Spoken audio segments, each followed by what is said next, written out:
Hi, Tammy.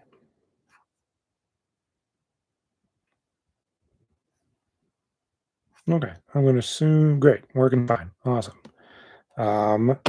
I was saving this originally to do for like a 400 or 500 subscriber, like live unboxing, like I did previously for the Power of the Force wave, but it kind of worked out that Phantom Menace had a 25th anniversary this year, so it's out in theaters again. In case you haven't seen it, I went last night. I was able to be done with work and just in time to go to it.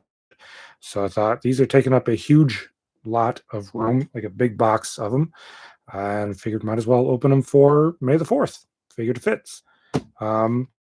Before I get to the figures, which there are a lot of them, there's 45 figures, not including duplicates. So I guess 45 characters. Well, no, because there's multiple characters. There's a bunch of figures. There's a bunch of figures. But before I get to that, I'm going to open up this, the Commtech thing, which was the gimmick that all these figures had. Previously, they've had coins, little slides that you could put in like a slide viewer, just stands, droid parts. But in 1999, this was the gimmick. You put them on their little Commtech chip that they all come with, and you slide it over this thing, and they talk, they speak, and they make noise. So I had to get one of these, and I wanted to put it with it. I love that this has got an old KB Toys sticker on it. It's kind of fun. So I'm hoping it works. You never know with 25-year-old electronics whether or not it will. Let's find out.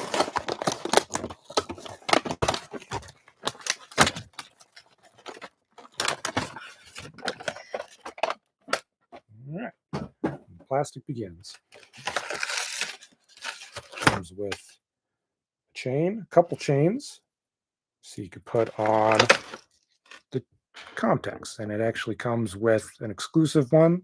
It does 3 lines and a sound effect, and this is modeled after, in the movie, Qui-Gon Jinn has a communicator, and it's modeled after that. Now I think that is actually modeled after a woman's razor, if I remember my Star Wars lore correctly. So you could actually buy one that existed, and you could turn it into a razor yourself or a communicator yourself. All right, let's see. It takes a 9-volt battery, which I happen to have. Come on, pop on out.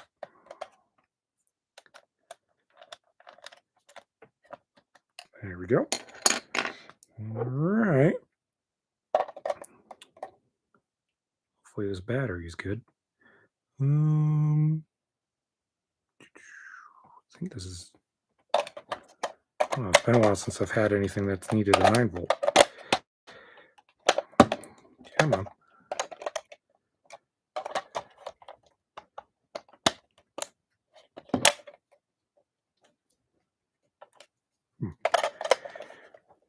Technical difficulties.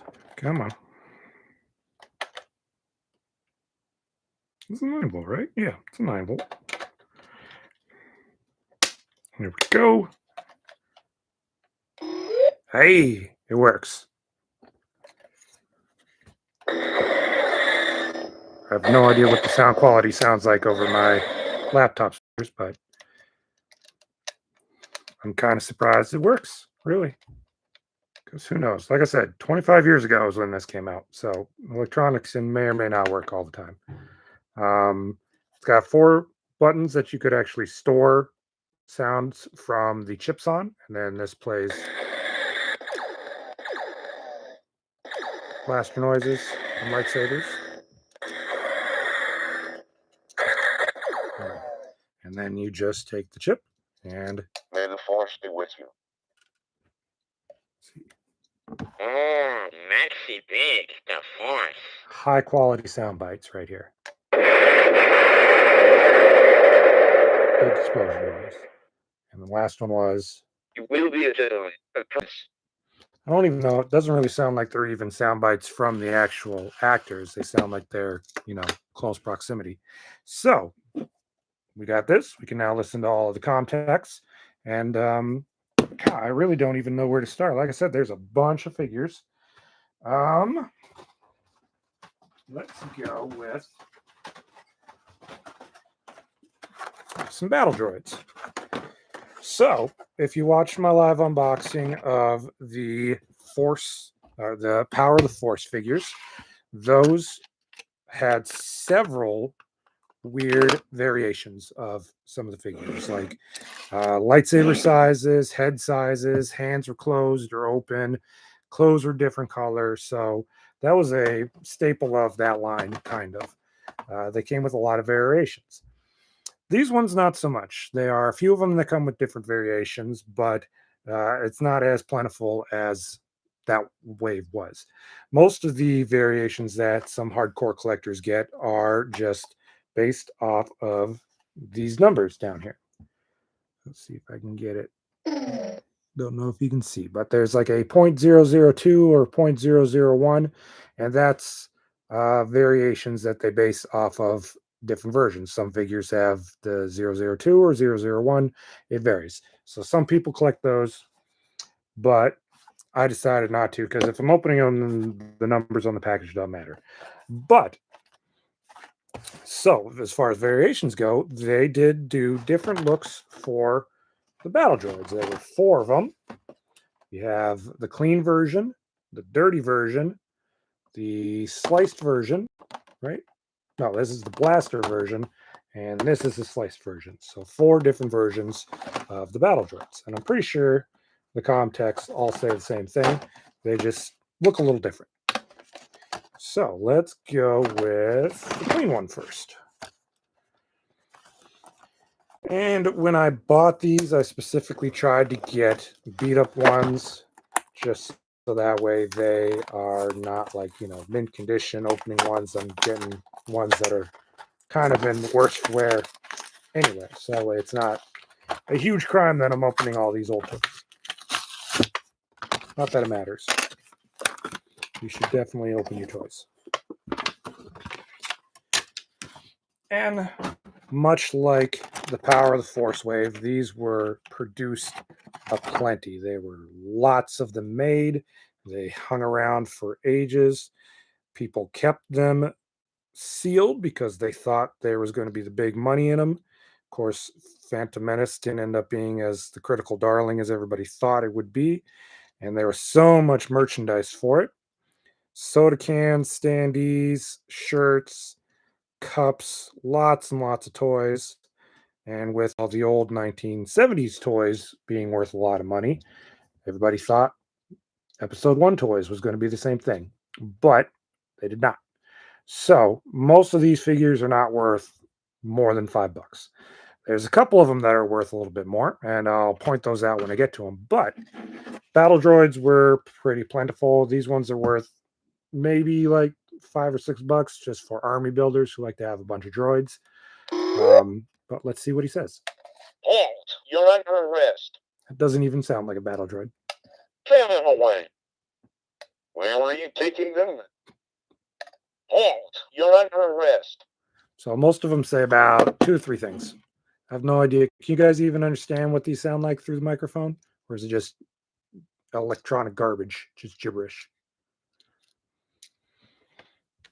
There's nothing really too bad with this guy. Like, for a 25-year-old figure, he's pretty solid. Obviously, he can't hold his gun two-handed. That was the other thing about these. They didn't quite have the articulation that the newer ones got. They were still mostly 5 points, but there were a few of them that had joints. Like the battle droids got jointed arms and jointed knees, not jointed ankles though, but he's got some decent movement, and he's a little bit thicker than the new ones are. So I feel like he stands up a little bit better and a little bit more solid.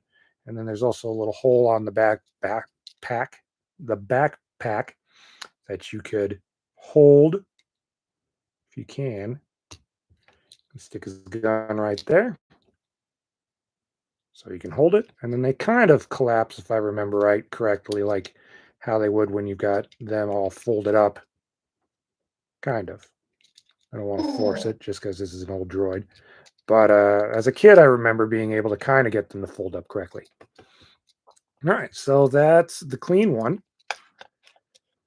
Let's take a look at this one, which is the blaster one.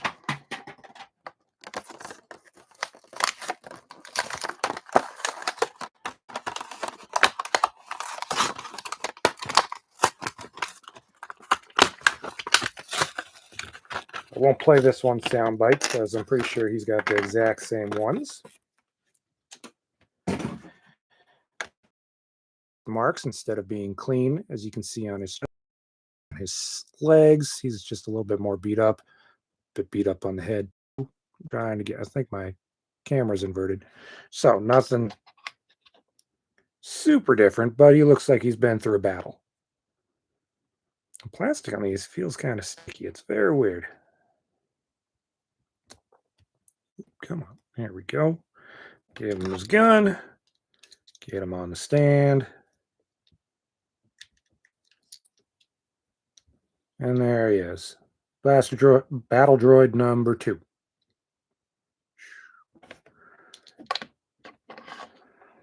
All right, and let's just look at the sliced one. Battle droid number 3.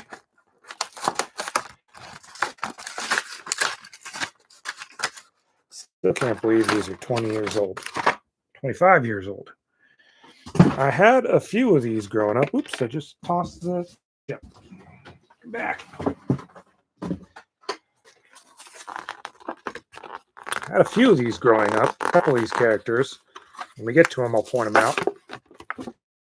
Something I like about the old packaging is you could see the other things in the wave with them. There's, I don't know, there just doesn't seem to be a thing anymore. And the box art is also very iconic, which is funny because Darth Maul up until recently was just, you know, a character who died at the end of Phantom Menace. They didn't even have him come back, but he was the most memorable part of the whole movie, so they brought him back from the dead. And now people get stabbed left and right and cut in half with lightsabers, and they survive all the time. Anybody else planning on seeing episode 1 while it's back out in theaters? Ray, Tammy, you guys gonna go? There was nobody in the theater last night when I went. It was me, 2 other dudes, and one of those dudes fell asleep. All right, here we have the sliced battle droid. Instead of the blaster marks, he's got some slices just across his body. Let me turn down my exposure just a little bit. Maybe that'll make him easier to see. Oh, that is a lot worse. Okay, there we go. That's a little bit better. So yeah, here we go. He's got some slices similar to the blast ones. They're kind of pretty close in the same spots. This inverted camera is throwing me off. Okay, yep, there's 2 of them. Let's go ahead and look at the last one. Give him his gun. Last one is what's known as the dirty variant. He's just not the tan color.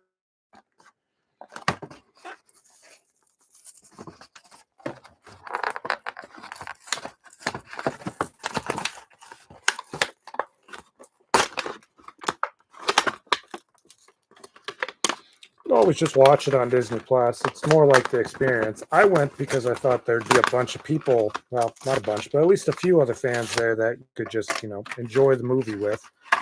But like I said, there were 2 people. One dude fell asleep and started snoring, and that made the other guy leave about halfway through. And so yeah, it wasn't very exciting. It was not like a crowd experience that I was really hoping for. Yeah, the plastic's deteriorated a little bit on this. He's kind of sticky. All right, so here is the dirty version. He's kind of similar to the sliced variant because he's got some slices. He's just a slightly different color. And that's it. That's his difference. Otherwise, they're exactly same with just movements and accessories, and their Commtech chips have the exact same lines on them, according to the back of the packaging. Let's actually find out. This thing shuts off real quick. Halt! You're under arrest. Yep, same dialogue. So no need. And I don't know if you can see, but I've already cleared a spot for all 45 of these guys. Well, more than 45. They're going to go right where my Power of the Force figures was. So just swapping them out.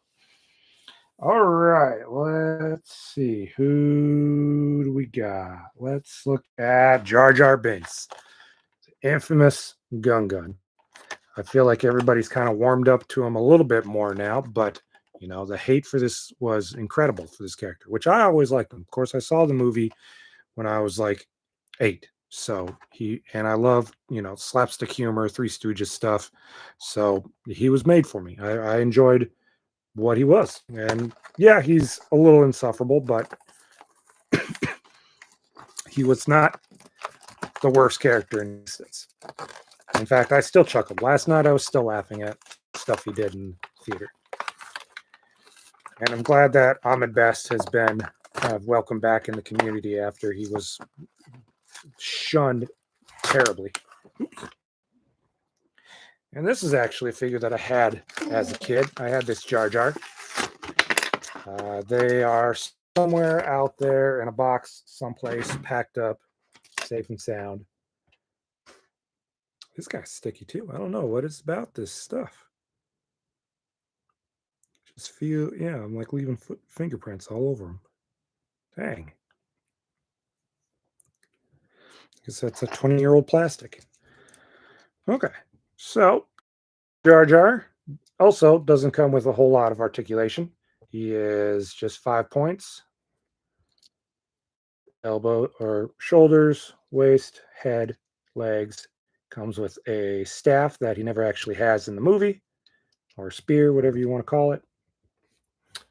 And the coloring's not bad, but I really don't know why they didn't. They just have a habit of not making Jar Jar as expressive as the character.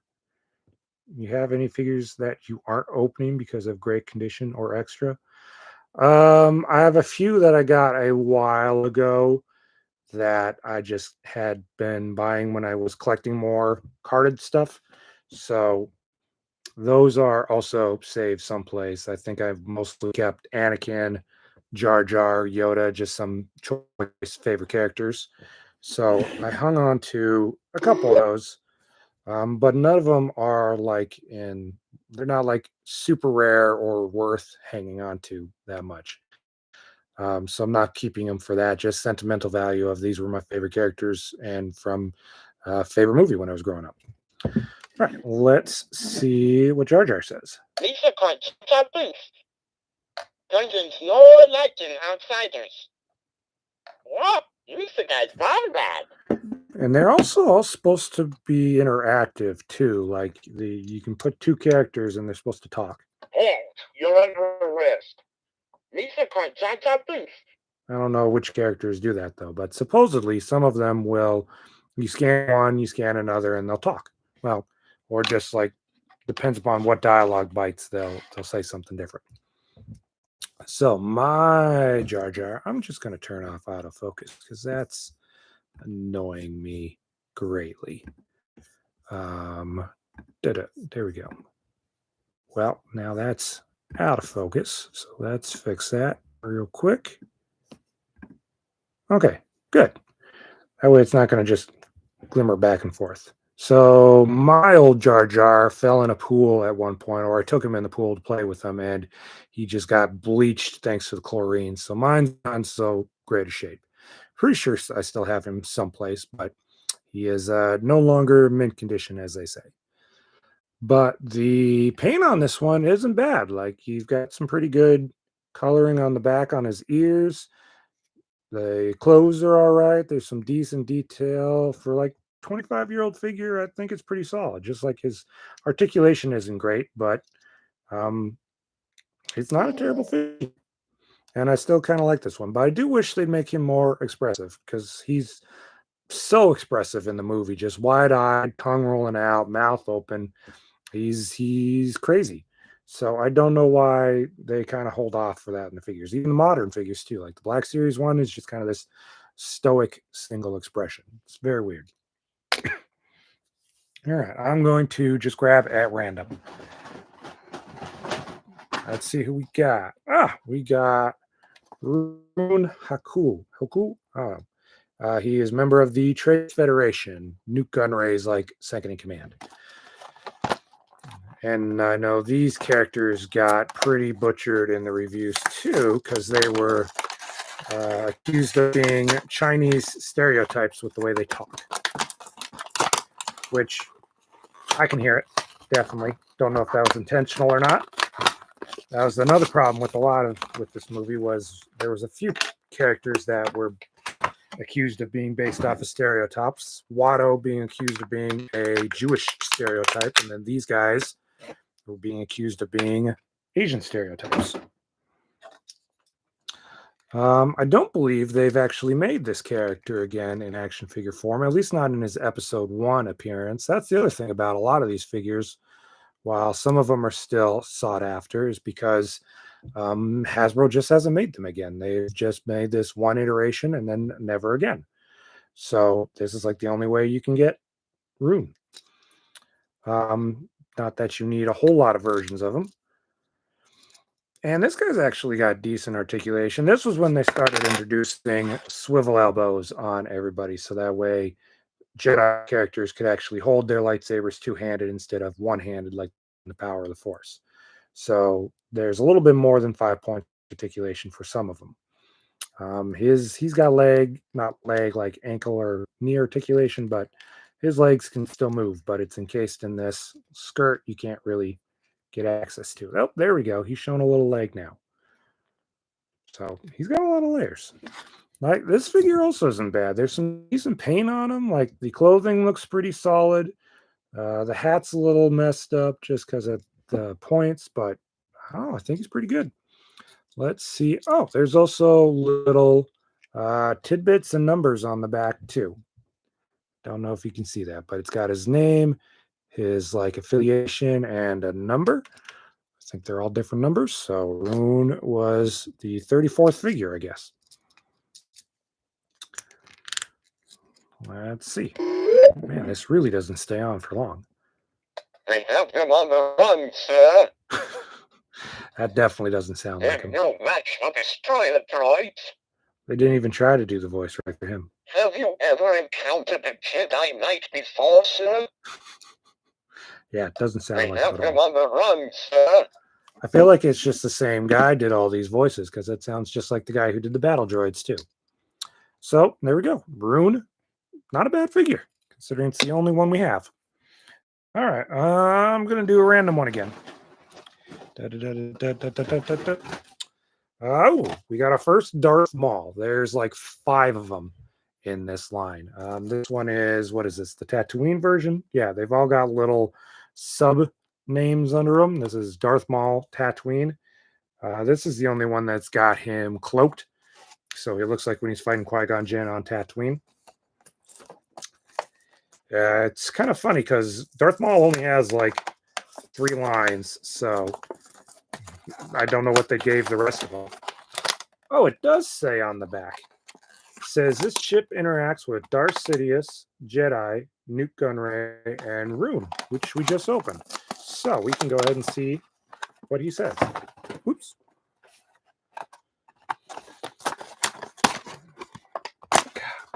There we go. See details on that.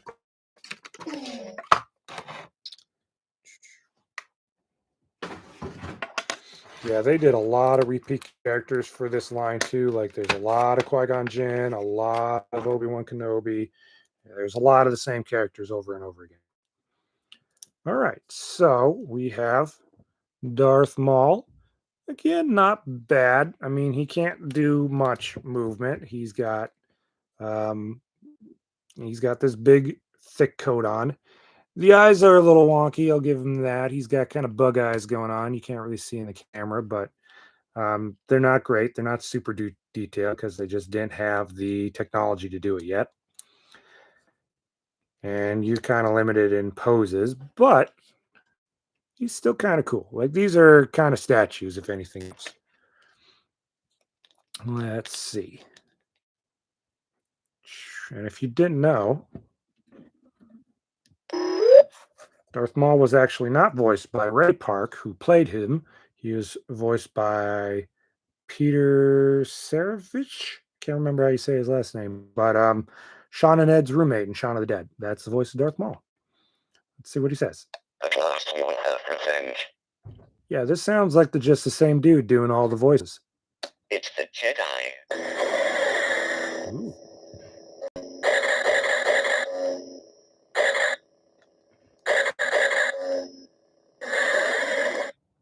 At last we will reveal ourselves to the Jedi. Yeah, sounds exactly the same. Okay, let's see what he says with Rune. They're no match for destroy the droids. It's the Jedi. I guess they just kind of...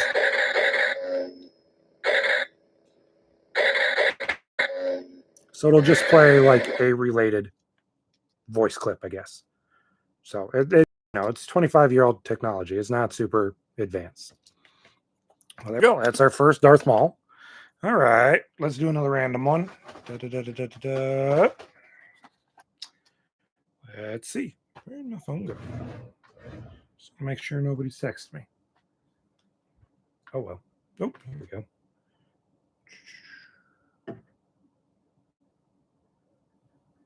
Nothing interesting. All right, so we have TC-14, protocol droid from the beginning of the movie, and this is back when they still did the metallic vacuum forming, which I do miss for all the new ones. On the back, you've got a whole bunch of other characters that you've gotten along with. You found out what they said too in advance, and just a little bit of blurb about the character and the movie itself, and then details on the Commtech. Let's see. I've actually seen episode 1 5 times in theaters now. I went last night, and then I saw it when they released the version in 3D, I think like 10 years ago. And then I saw it 3 times originally in 1999. Now this version, or this character, has actually been released a couple of times. I think it was released on the Saga collection from like 2007, maybe. So it was repacked. It was the exact same figure. There was no added articulation, no bonus, anything. It was just the same packaged figure, just redone. And it comes with a little tray with some cups that aren't removable, but this little thermos that is removable that I just popped on. And then also got a new little thing.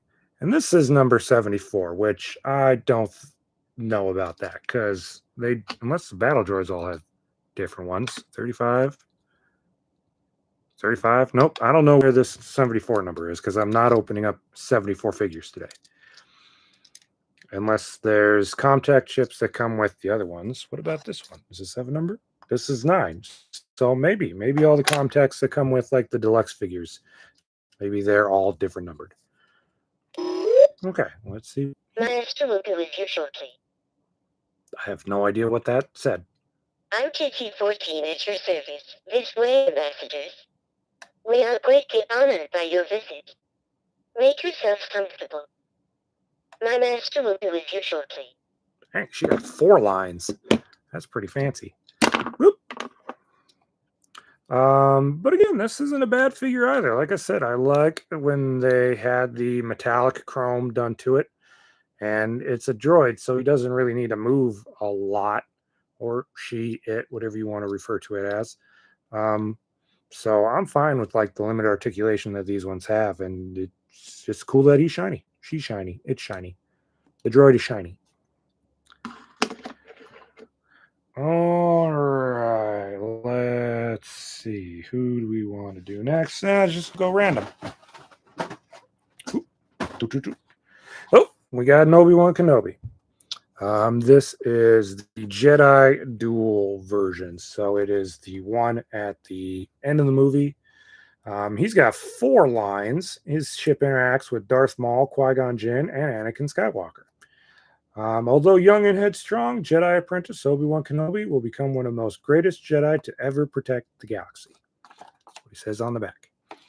And the blurb about the movie is: a generation before Star Wars, a new hope in a galaxy far, far away. An evil force is gaining strength and threatens an entire civilization.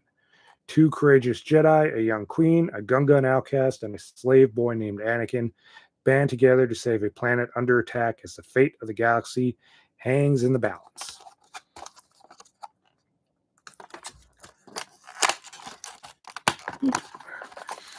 I don't think I had this one growing up. I believe one of my sisters had him, though. So whenever we got together to play Star Wars, he did show up occasionally, but he wasn't mine. Let's see. I did have a version that... Where's that Qui-Gon? Can't remember. One of them came with like a lightsaber handle accessory that hooked into his back, and you push a button and then he'd swing his lightsaber around. It was pretty cool. I said there's so much merchandise for these movies. And the new thing was, yeah, they could hold their lightsabers with both hands instead of just one hand. Fancy technology. I think the eyes were the main problem with these figures. They weren't quite great. And the likenesses aren't there, but we're kind of spoiled these days with the computer lifelike scan versions where you get just amazingly detailed faces on these figures. But for, $19.99, I feel like this isn't bad. Mine's got some paint on them all over the place. Kind of weird. And on the mouth. All right. And his is number 2, is what the number says on the back. Let's see what Obi-Wan Kenobi says. Notify the Council Master not again. I swear, this is just the exact same dude. I have a bad feeling about this.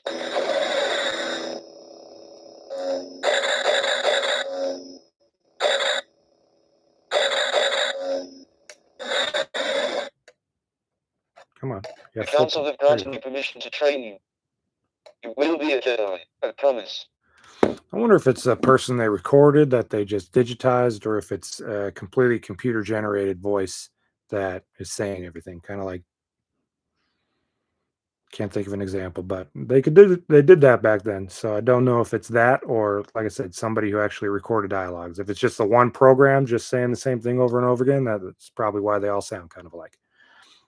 But there's our first Obi-Wan. He also has like 2 or 3 variations. I think 3 or 4. Let's see. Let's do Captain Panaka, a character that also only appeared in one movie. He's got several sets of dialogue. He's got 1, 2, 3, 4 as well. He interacts with several characters. His blurb: he's commander of Queen Amidala's security forces. Captain Panaka must deploy his volunteers in order to fight the Trade Federation and preserve their beautiful planet. This one also, he's got 2 hands on his weapon, which is nice. If you guys watched my unboxing of the Power of the Force video, then you know that the figures from a couple years before this one all had you could only do one-handed weapons, and they were all super buff He-Man inspired figures. Very weird. Jurassic Park kind of had the same thing. He comes with a couple guns. There's his Naboo gun. And then he also comes with a droid blaster, same as that comes with all the battle droids that we just opened. And he can kind of hold it. No, it doesn't look like he can really. It's just a little too big. The coloring's nice. He got some good gold detail on the top of his hat. Good trim around the legs. Face is okay. Face isn't terrible. Let's see. He's got kind of a more actiony battle stance than the other ones did, which is nice. But like I said, kind of makes them more statue than anything. Sorry, I don't have an answer. I wasn't talking to you, Alexa. Get the weapons. Your Highness, this is a battle I do not think that we can win. We'll need to free those pilots. The Federation army is also much larger than we thought. Yeah, this is definitely just the same program, just doing voices over and over again. Let's see. Does it look weird when he's holding the other one? Just seems a little excessive that he's holding his little pistol like that. But cool. Panaka's also been a character that's only been made, I think, one other time. So this version was the only version he had for a very long time. I think he got remade when the Phantom Menace was released in 3D. So there came out with a version of him then. But up until that point, the 1999 version was the only one we got. Random. We have, it's Rune's boss, Nute Gunray. Brand new sticker. Collection 2. That's the other thing. I think some of them are Collection 1 and some are Collection 2, but they're not specifically different characters. He only says 3 lines. His little blurb is, a Trade Federation viceroy who is controlled by the evil Lord Darth Sidious. Nute Gunray leads the attack on Naboo with the help of his fellow Neimoidian, Rune, who we saw earlier. And then Nute's also, this is the only version of this character that's been made. I think they made a version of him in a different outfit for either episode 2 or episode 3 when they made figures for that. But they have not revisited his look from episode 1 at all. Again, just stacked in plastic here. Is anybody watching any Star Wars movies for Star Wars Day, or did you, or do you have them on in the background? I know I watched episode 3 just before doing this unboxing and actually just finished right before I got on. All right, so let me know in the comments if you guys are going to watch anything. I may watch, I think episode 4 once I'm done with this, or watch the new Tales of the Empire, because I watched the first episode actually of that too, and that looks pretty good. I love Tales of the Jedi. That one was a really good animated show. Still need to watch then the Bad Batch too. This figure also not bad. The sculpt and the paint on his face got some pretty good details. He doesn't have too much in the rest of his outfit. There's some good like folds and fabric sculpting on the back, but otherwise, not terribly detailed. He's got some arms. He doesn't have swivel elbows like his buddy Rune. He's just got the up and down thing. And then there's a little slit there, so that way his legs can do a little something, but not much. Yeah, it's May the 4th, Carlos. Come on. You got to watch something before the night's out. Yep, that's why I decided to do it. I said at the beginning that I was originally going to save these figures for like a 400th or 500 subscribers unboxing, but since it ended up being the Phantom Menace 25th anniversary, I decided just go for it. They've taken up a lot of space anyway, so we'll try an episode, Bad Batch or the anime. I would definitely watch either, if you haven't seen, like I said, Tales of the Jedi yet or Tales of the Empire, I would watch that. Bad Batch is, I don't know, it's been okay, but it just it didn't grip me. Like I like, as far as the animated shows go, the new ones, I would say Rebels, Clone Wars, Bad Batch would be my ranking of them. I still like the old Tarkovsky Clone Wars, which maybe I'll watch that instead, or at least some point this weekend. All right, let's see what Nute says. Well, not exactly, but still off the bridge. It's so funny. Destroy the droids out there at once. I think he even said that. Well, not exactly, but off the bridge. He's just constantly being shot at. So yeah, that's Nute. Let's see what he says. We have him on the run, sir. I want to destroy your droids out there at once. Kind of funny that they do kind of interact. I think that's kind of a neat feature. But yeah, these 2 versions of these characters we have not gotten since. Of course, there's not a huge demand for them, but And they don't really need to be super articulated and like fancy computer scan for their likeness. I think these are a solid enough job that if you definitely need like these characters on your shelf, these ones, kind of suffice. I saw that they have Fortnite updates, Ray. Star Wars and Lego. I've only ever played Fortnite with you at your house, so I have not downloaded or played it any other version. But maybe one of these days. Hopefully it lasts.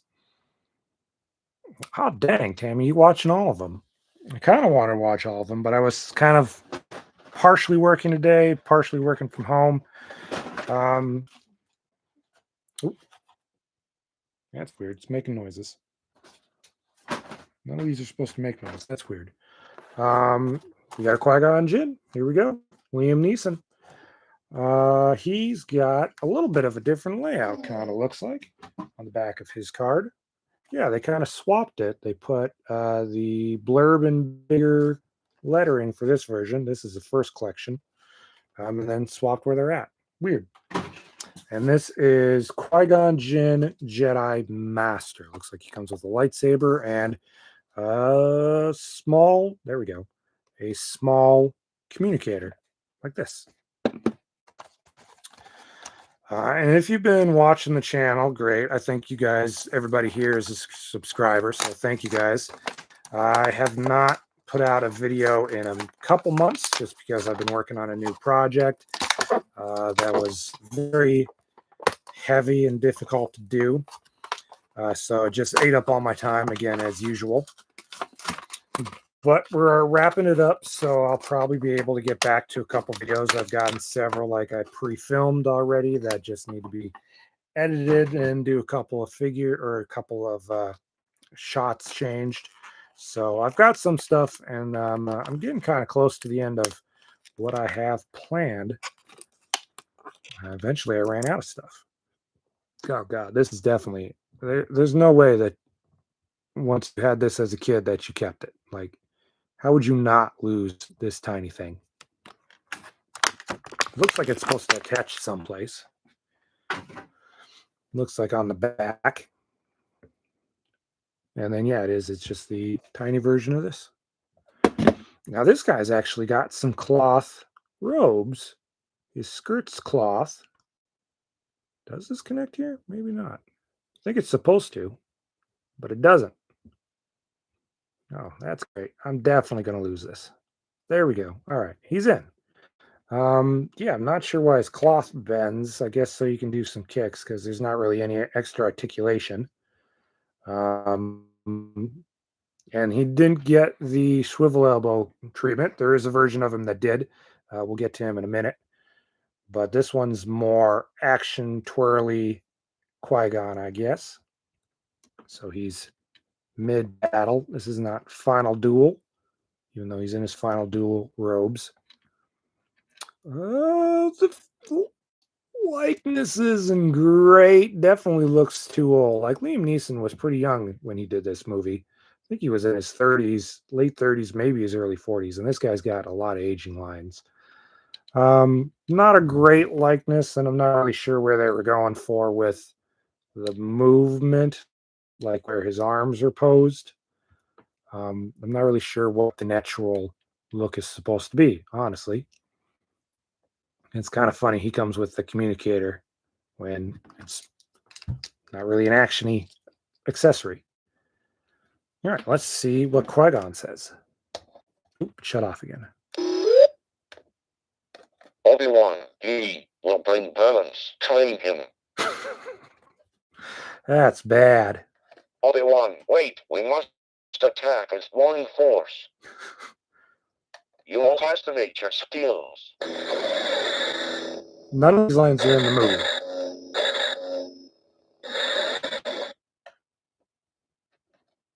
Come on. Obi-Wan, he will bring balance. Train him.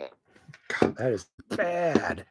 I guess this Qui-Gon only gets 3. I imagine the other ones get some more dialogue, but yeah, none of that dialogue was in the actual movie. I'm still confused by how you're supposed to pose this. Like, what is his movement? What is he trying to do? What is this pose? This is a weird, just a weird. It looks like he's trying to hula hoop, honestly. Like he should have a hula hoop accessory, and he's just trying to hula hoop. That is the pose that I'm getting from these arm movements. I don't know what else he could be doing.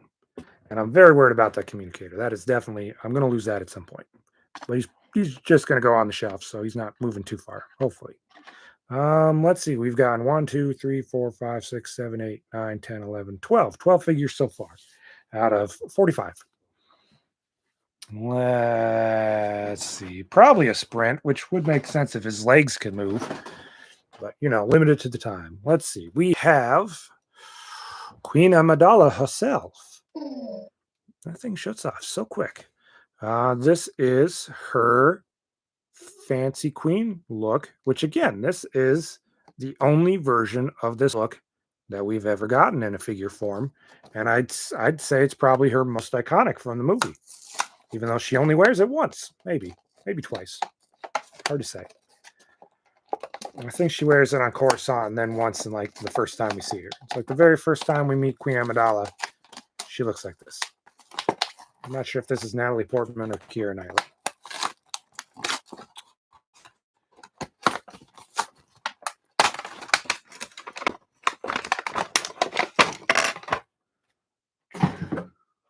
It also had a new. Some of these have like the later waves, even though this is collection 1, I don't know. But they advertise these as being like new too. What did hers say? Hers says Queen Amidala, the young ruler of Naboo, will do anything possible to save her planet from the Trade Federation's diabolical attempt to consume her planet. She interacts with Senator Palpatine and Chancellor Valorum.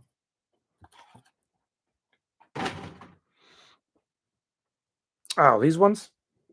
Yeah, I got a new shelf or a new bookshelf so that way I could put up some more stuff. Like my Jurassic Park stuff are there. You can kind of see the great T-Rex and the 2 Jeeps and Dennis before he gets eaten. And then I've got some more dinosaurs down there. You can just kind of see the Brontosaurus head sticking up right there. He's a big one. Black Friday sale, which was great. And then, yeah, all those Pokeballs I set up with. I did an unboxing of that one. I think that one's out. That's the Pokeball Ancient Ruins or something. I think that was the last video I did, actually. So you could see me build that, and then that's how I got to set it up. And then all my MCU figures, and I've got like an Endor bunker thing that'll probably disappear once I open up Jabba's Palace, a Scooby-Doo shelf, my Universal Monsters shelf with Kurt Russell from The Thing. And then this is where all the episode 1s are going to go. And then my 6-inch figures. And Creepy Yoda right there. Okay. Amidala's got poor articulation. She's got arms. Her head can just no moving her legs. She's just covered with this baby, so she can't do much, unfortunately. Let's see what she's got to. Oh, I don't know if. There we go. In the peg. Nope, maybe not. Come on. Stay there. Okay. Let's see. Thank you, Carlos. It's still, most of my stuff is packed up, unfortunately. One of these days, I'm going to get a room that I can dedicate to all my stuff. And there's, that shelf back there, too. Which can kind of move. The lighting's not great on it. This one, I really want to do something. She's talking. I suggest new leadership is needed. The Naboo system has been invaded by the droid armies of the Trade. I've come before you to resolve this attack on our sovereignty now. So she gets 3 lines. But yeah, this is kind of my black light. It's supposed to just be the pops, but I kind of throw random characters up there too that I don't want to just box up and hide away. And then that's a Bionicle shelf that you can't really see because it's too dark. And G.I. Joes. So a little bit of everything I try to keep up. All right, and that's Amidala again. This is the only version of this look that we have of her. Other than, all the like Barbie dolls they made from her. Let's do somebody else. So let's open one of the expensive ones. So, like I said in the beginning of the video, for anybody tuning in late, most of these figures are worth maybe $5, if that, just because they were so massively produced. There are a couple figures that came along later that are worth a little bit more money. This is one of them. This Pitroid 2-pack. This one runs somewhere around $15-$20. Maybe on the high end, $25. So this is the one that'll cost me the most. This one was not in like a group pack, which I got most of these in, which had several duplicates because everybody had all these Darth Mauls. I had so many Darth Mauls just from buying like bulk sets of figures. But this one, yeah, like I said, this is one of maybe 3 of them that is high expensive. Even then, for a 25-year-old figure, $25, which is what they cost now, isn't a huge markup considering what the toys from the 70s go for. They just made too many of these and too many people kept them sealed, so there's just not a market for them. And a lot of people are getting rid of them. So you can get huge whole collections or almost complete collections on eBay, which is how I got most of them. I just looked for sets that were beat up that I could get for fairly decent cheap that had most of the floor I was missing. All right, we've got 2 battle droids. If I can get them out. Here's battle droid number 1. He's got a ball jointed head. So you can move around, look up and down. It's kind of cool. Just a joint, not really a joint, kind of a joint. His hand's going to be stuck like that. That hand's like that. They didn't give him the same joints as the battle droids, even though it kind of looks like they did. But nope, he's just 5 points plus the ball jointed head.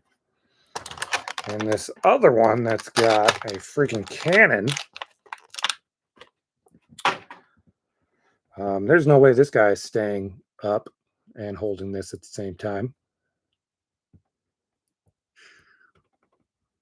Yeah, he's going to be off balance for sure. Looks like he's got the same articulation, not much. He just comes with this little extra thing. And there's no way he's staying up. I can't even balance. Oh, they don't even have holes on their legs. I can't even put him on a little peg on his stand. Let's see. What do these guys even do? They just click and beep in the movie, so.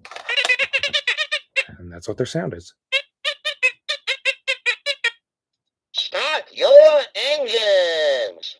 It's not even a Pitroid. I kind of want to see. Nope, they don't even say what he says because it just beeps.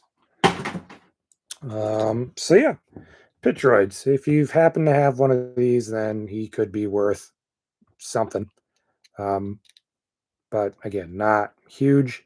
And again, it's more like people who like to do world building with their collections where they can put like a bunch of droids and stuff around and kind of like just, make settings in their displays instead of just having people just, stand up single file. I don't think this guy's going to be able to stand up at all.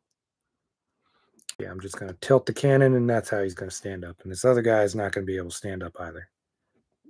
Maybe. Probably not. Yeah, if you're setting up like a Tatooine thing or like Jabba's palace, then you could throw them in there for sure. Because I think they put them in the remastered version. Some pit droids showed up, and they did do pod racers for Anakin and Sebulba. All right, they're kind of stood up, and they're gonna fall over as soon as I move them. So you could. They've made so many vehicles. They just don't make vehicles anymore because they don't sell as well, except for like the big Razor Quest. Like when it's a HasLab exclusive thing. Those sell kind of, but like individual things like they did they did like the new Naboo fighter that the Mandalorian drives. That's been not selling at all. I see it go on clearance all the time, and they still have a bunch of them. But when the movie came out, they did the Naboo starfighters, they did the pod racers, they did the Queen Amidala's ship, which I think that's the one that is the most valuable collectible from the episode 1 or the episode 1 wave, because that's that's her chrome shiny ship that they escaped from the planet from. So that one, I think, is the one that is still worth money, just because that one got, if it was opened, it got beat up real easily. So if it's packaged and sealed, I think that's the one of like a handful of toys from that wave that is worth anything. What are people saying? What's your favorite collection so far? My favorite line, it kind of varies. I think I like the GI Joes currently, just because they're still the most value for your money. Like, you get a ton of accessories with them, and there's fun characters. Like, for the Star Wars figures, you get maybe a lightsaber and maybe one gun, but then GI Joes come with like packs, a knife, a pistol, a rifle, a blaster, an alternate head, a hat, just a bunch of random stuff, and then they're the exact same price. So, but it's it's that licensing fee that is where all the money costs to make them. Maybe that's what they claim. Oh God, we got a lot more figures left. Speaking of pod racers, let's open up a pod racer. Here's Mandrell, Ody, I think, however you say him. If you ever played the N64 game, he was one of the players that you could race against, and you could actually unlock and get his pod.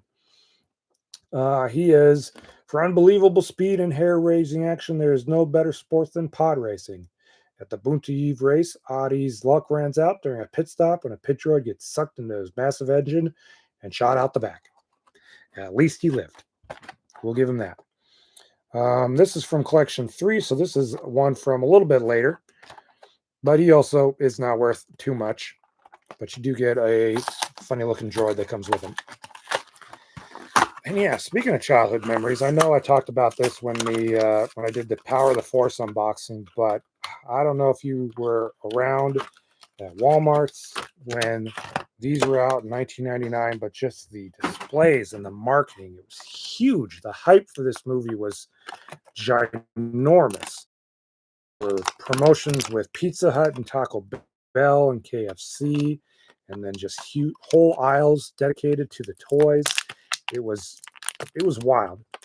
Like, you don't see that big of a marketing push for toys anymore. You get like a little blurb or a little spot, and that's really it. But consumerism's changed a little bit.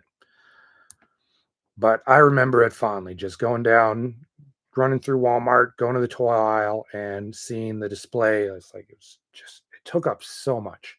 It was amazing. Here we have another version of a pit droid. What's this one called?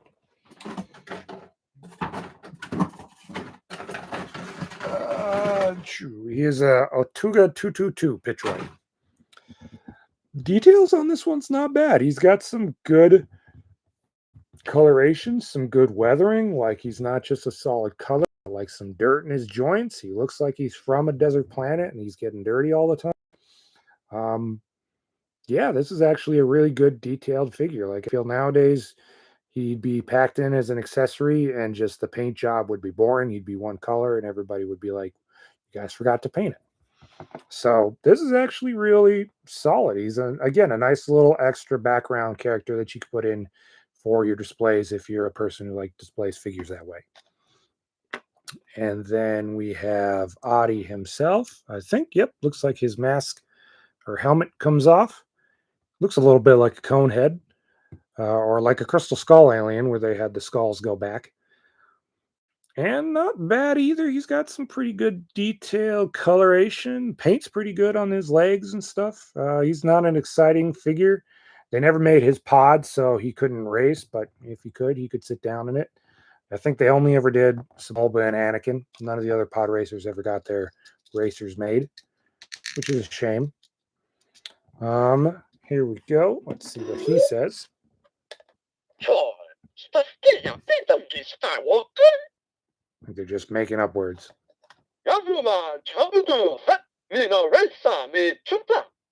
Or that might be an actual language, because I know for a few of the aliens, they actually used actual languages from existing cultures.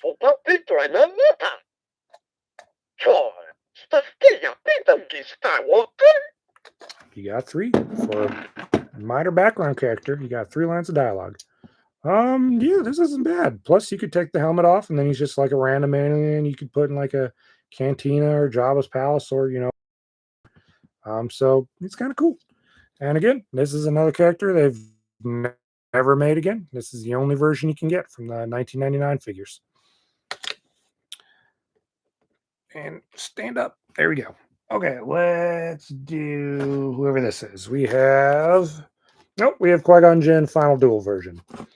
A wise and powerful Jedi, Qui-Gon Jinn discovers young Anakin Skywalker, proving to be a pivotal event to the future of the Jedi and the entire galaxy for generations to come. He's got 5 lines of dialogue. Looks like he's got some different stuff to say this time than his hula hoop version. So which one of these toys so far have you guys liked? Is there a version you think that was actually not bad, that you think looked pretty cool? And then on the opposite end, what do you think's the lamest of them so far? As I try to get Qui-Gon open.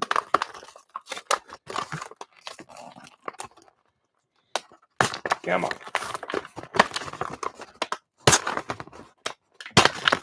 Dang. Okay. I think Qui-Gon Jinn might be one of my favorite Star Wars characters, too. There we go. Now, this version's got this old swivel elbows, so he can... Windblown Qui-Gon's your favorite so far? All right, Carlos, I'll give it to you.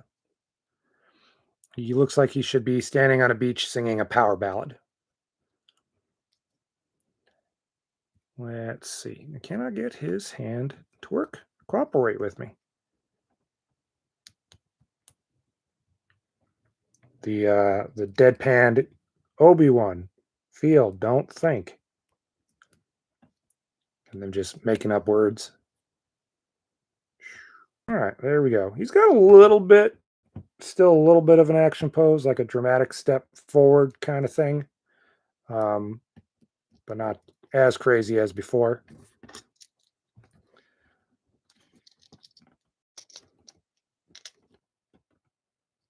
There we go. Come on. There we go. All right. And here is Qui-Gon Final Duel paired with the Obi-Wan Final Duel figure as well. And there we go. There should be a Darth Maul Final Duel down there as well that we'll find eventually. Maybe I'll pull him out next. Let's see what this one sounds like. May the Force be with you. That could be anybody. Definitely not Liam Neeson. Come on. Feel, don't think. Use your instincts. There's just no emotion. Anakin will become a Jedi. I promise you. Be wary. I sense a disturbance in the Force. And he gets lightsabers.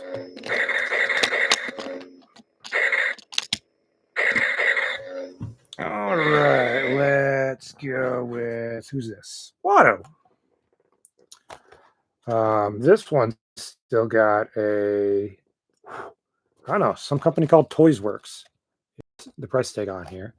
Back when these were $8. These were actually even cheaper than that, so this might have been overpriced. Watto is the owner of slaves Anakin and Shmi Skywalker and is a notorious gambler. Watto is a Toydarian junk dealer who supplies the denizens of Mos Espa with all manner of mechanical odds and ends. Doesn't say that he interacts with anybody. I know, I'm honestly surprised. It would have been a little bit of a bummer if I opened it up, put the battery in, and then it didn't even work. It would have kind of been a little bit of a disappointment because the Commtech chip things are such a big thing about this line. It was the big gimmick for it. And you see, it says, now figures talk. I think my favorite pack-in, though, has always been the Build-A-Figure pieces where you can get parts to build another figure. For these size toys, they did like build a figure for droids. and have that be the only audio, you'd have a very limited script for that to work. Shoot, which one? I think it's this one. All right, so his wings came not attached, so we're going to go ahead and attach them. Watto's been made a couple of times. I think there's a couple versions of him from episode 1. There's also his version from episode 2. So strangely, he's been made a few times. Looks like he comes with a little tool as well that just clips on to a hole into his flesh. Kind of creepy. He also comes with a little data pad. And this one, again, is not a bad figure. He's got some really great weathering and shading that I feel like a lot of modern figures don't have, or at least with like some of the 6-inch lines. They just go with like one color. Like this looks like he's dirty, like he's been caught in a sandstorm, and he's been out in that sandstorm for a while. So it's like it's some good detail. And the only bummer is there's some versions out. I think the version where he came with like a little clear stand, so it would look like he's kind of flying, that you stick him on. Otherwise, this flying character is just kind of sitting there, unfortunately. That would be my only real complaint about this figure. Otherwise, he looks really good. I don't think he can quite hold this data pad either. Well, maybe he can. Okay, let's see what Watto says. Simple over there is going to win, I think. No money, no parts, no team. Don't get me wrong. I have a great faith in the boy. Simple over there is going to win, I think. I feel like that one's actually pretty close, except it's just a couple pitches too high. But yeah, you know, I think this figure is not bad. Again, a nice little alien to add to any dioramas you might want to do. He looks solid. Like I said, he's got some great weathering, great detail. For a 25-year-old figure, this is like really good. Really good. I was going to say to left field and say he felt a bit more racist than the movie somehow. True. I'll give you that. He felt like he was more trying to do an accent, and then in the movie it was less of still an accent, but a little less. Gosh, I have so many left. Let's go with Tarpals, Cabin Tarpals. Again, another figure that's never been made again, only this one time. And if you watch the Clone Wars, this guy goes up against Grievous and dang near wins, or kind of wins. He dies in the process, but he achieved his mission of getting Grievous captured, and then in the very next episode he escapes. So it was kind of a pointless self-sacrifice, but made the character so cool.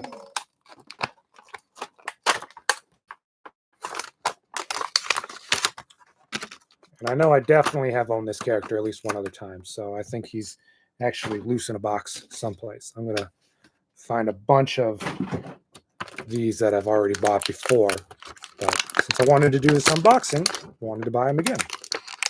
And like I said, these figures are not super expensive.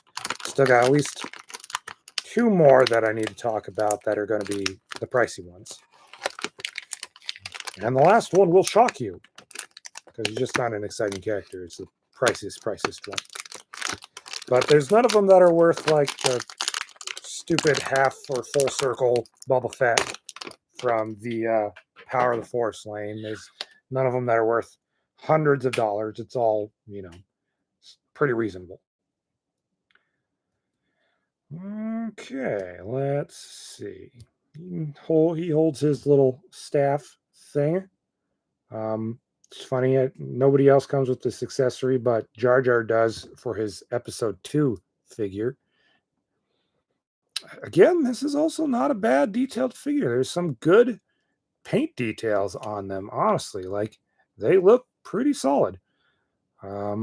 Yeah, this is a good version of Tarpals, I think. Be great for them to do another version to give him like the super articulation treatment. Just to get some poses, especially since he's kind of an active character that participates in the battles. And then he would ride around on the those little mounts that they have. Be cool to get, a articulated version of him. Let's see what Tarpals says. Your Honor, Queen Amidala of the Naboo. I feel like that's pretty close. It's still very mechanical sounding, but Hey, you, sir. Stop it there. I can hear the character more than some of the other ones. Oh, okay, Sasha. You, sir, going to the bosses. You, sir, in big doo-doo this time. I feel Your like, Honor, Queen yeah, Amidala. I feel like this one's the closest out of what's been most of them. So yeah, there's Tarpals. Where's Jar Jar? There's Jar Jar. We had opened one Jar Jar already. There's still, I think, at least a couple more out there. But yeah. Let's put him back. Put Tarpals there. All right, one at random. Go with this one. We've got Rick.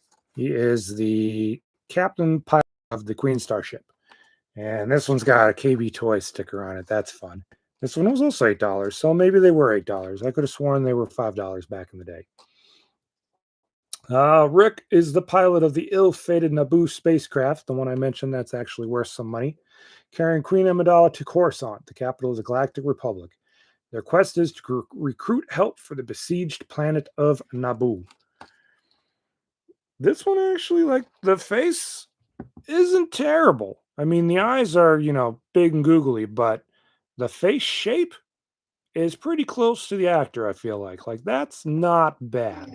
That is fairly close, I think, for, the time. Like, he at least looks like an actor, which is more than I could say about most of the rest of these. I love that KB Toy sticker. There was one in the mall where I grew up at. It was an outlet KB Toys too. So maybe that's why I remember them being $5, because everything in the outlet store was a little bit cheaper. And Rick has actually been released again, back when episode 1 was released in theaters 10 years ago for the 3D release. He got a new version that came with a big fancy cloth coat. And so we've actually got a pretty great updated version of him from this. Let's see if his helmet even goes on. It looks like it's too small. Yeah, this feels way too small. Can it? There we go. That's pretty goofy looking. There we go. That's Rick. Rick gets a gun. Still got a 25-year-old rubber band on there holding it. I'm going to take his helmet off, though, because Rick doesn't need his helmet. Oh, no. Oh, no. It's stuck. Okay, Rick's going to wear his helmet for a while, then. That's what I get. All right, Rick, what do you have to say? Bravo Flight A, take on the fighters. Flight B, make the run on the transmitter. I have no idea what those words were. Enemy fighters, straight ahead.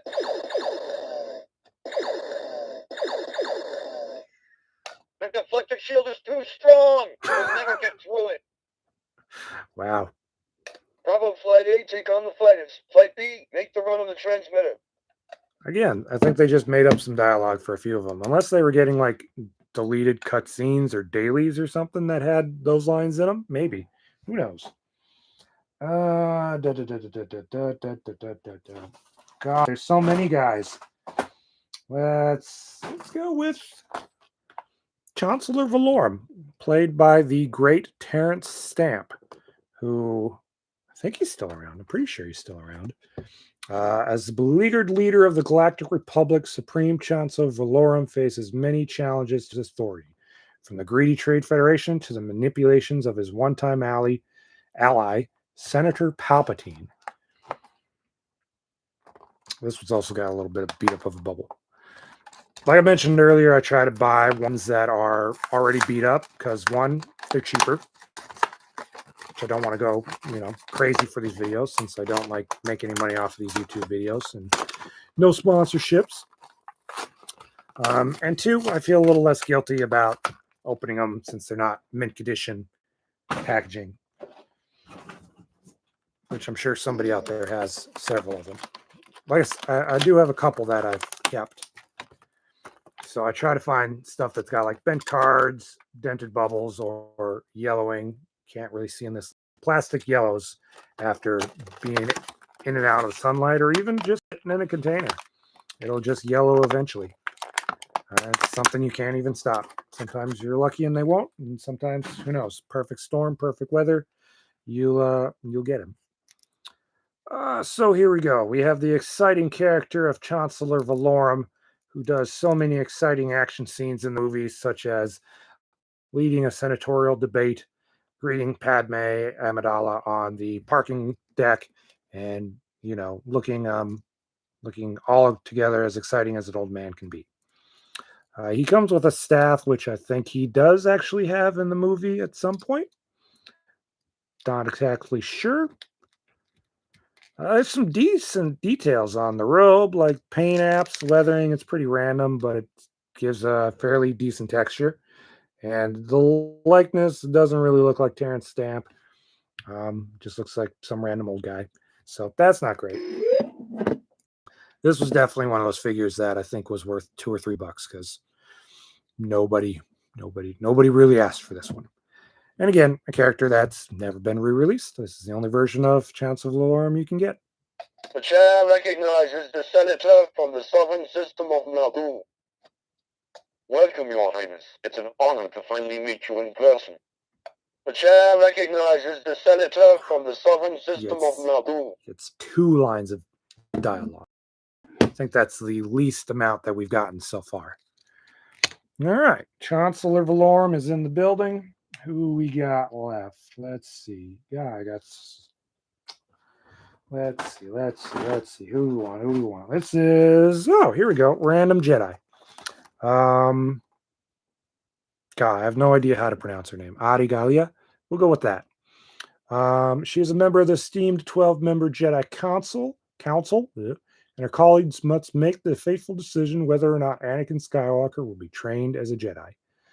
I believe this character is somebody who got killed off between episode 1 and episode 2 and replaced with a different Jedi, Stas Ali, I want to say. Just because they ended up being like too similar in looks, or they decided to change her design. Something, who knows? George Lucas's train of thought is different from the rest of ours, I swear. But anyway, she's only in this. She is only in episode 1 and then gets killed in one of the books or comics between the movies, so you never see her in episode 2. And she has no speaking parts, so I'll be curious to see what she gets to say on her chip, since she never talks. But this is also, she's a Jedi. Come on. This is a pretty red-looking lightsaber for a Jedi. I think they were trying to go pink, but this looks a lot like a red lightsaber. She comes with a removable robe and one swivel elbow and one non-swivel elbow, so she can pose a little bit. Not really. Let's just keep her in a robe for now. It's cold out. Come on. The eyes on this figure are pretty goofy. Very wide. She looks like deer in a headlight kind of look. If you can see that. Very crazy. This is also another character that I got several versions or several of her when I was buying bulks, trying to get them. I think I got 2 or 3 of her.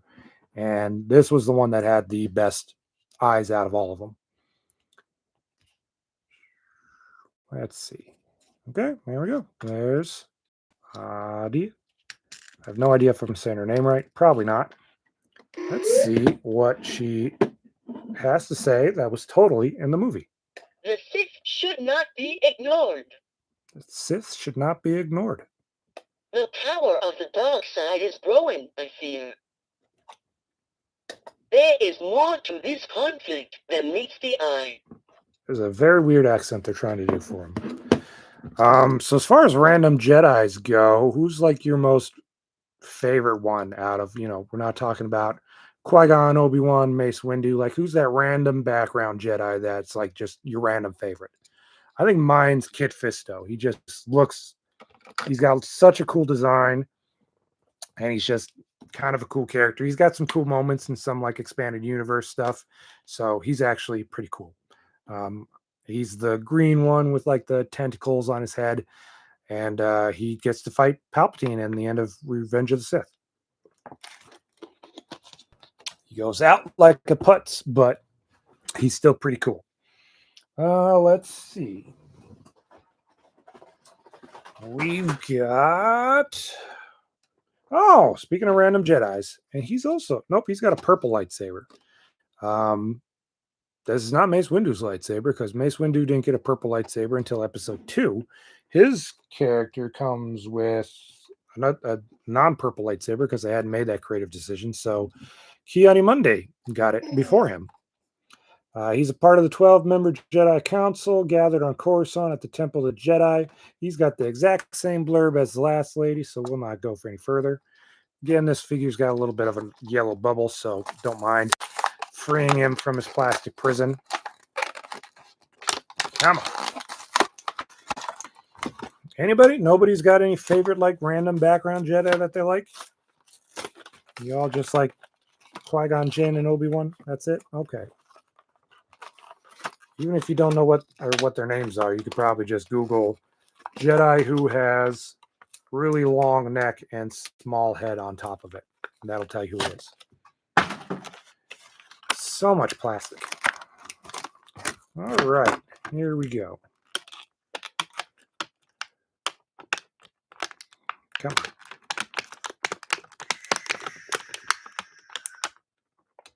Oh, there we go. And yeah, purple lightsaber. He had it before Samuel L. Jackson got to call dibs on it. I guess he got to claim seniority. And this guy's been made quite a few times since he managed to pop up in, you know, Clone Wars, Episode 1, Episode 2, Episode 3. So he's had several appearances, so he got to have several versions of him made. I think he's got a pretty definite modern version that's got, you know, full articulation, cloth goods, all that jazz. So, and he just had a version made for the 6-inch line, the Black Series. So it's a good time to be Mr. Mundi. Yeah, he doesn't get swivel elbows, though. He's not as cool as everybody else. He just gets the one-arm treatment, or the one articulation armed. Let's see. He actually had lines in episode 1. I think at least one. But you can't tell it's him. And fun fact, the actor who plays Ody Mandrell actually also played Nute Gunray. Same guys, same actor. Can't tell under all that makeup, but it's the same person. Let's see. What does he say? I sense he will reveal himself again. Gross. The Force is strong with him. Great inflections. Impossible. The Sith have been extinct for a millennium. Oh, there he is. That line's actually in the movie. That's his one, maybe two lines that he gets in the movie. Details on him's not bad. He's got like a pretty good face sculpt. Like it looks, since it helps that he's got like a lot of makeup on, that there's not really an actor he's got to look like. So yeah, that looks pretty close. He's got some good details on the side of his head too, to show the wrinkles and the lines and his braid. And yeah, he's not bad. He doesn't look like this in the movie though, because you know they're all on a console wearing the big robes. So it's kind of funny that he doesn't get his robe and he just gets this more actiony looking version of himself.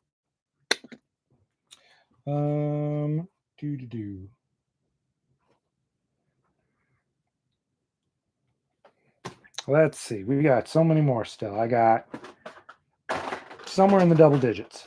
Let's open up an Anakin. Not the one I had a kid, but here's another one. The first two lines, he sounds sick. Yeah, he sounds like he's got a head cold. This is Anakin number 2. This is what? Naboo pilot with flight simulator. This is not the Anakin I had. I'll get to that one eventually. But this flight simulator apparently fits in the cockpit of the Naboo starfighter that I have somewhere in a box. You know, the hassles of being a collector is you have a lot of stuff that's just boxed up in places that you can't get to until you get a whole bunch more shelves to put them on. This one, you could win the ultimate party. See back of package for complete details. Offers expired February 1st, 2000. Seems like that sticker is gone, so I don't even know what the Ultimate Party was. One of these probably has it, though. We'll probably see it eventually.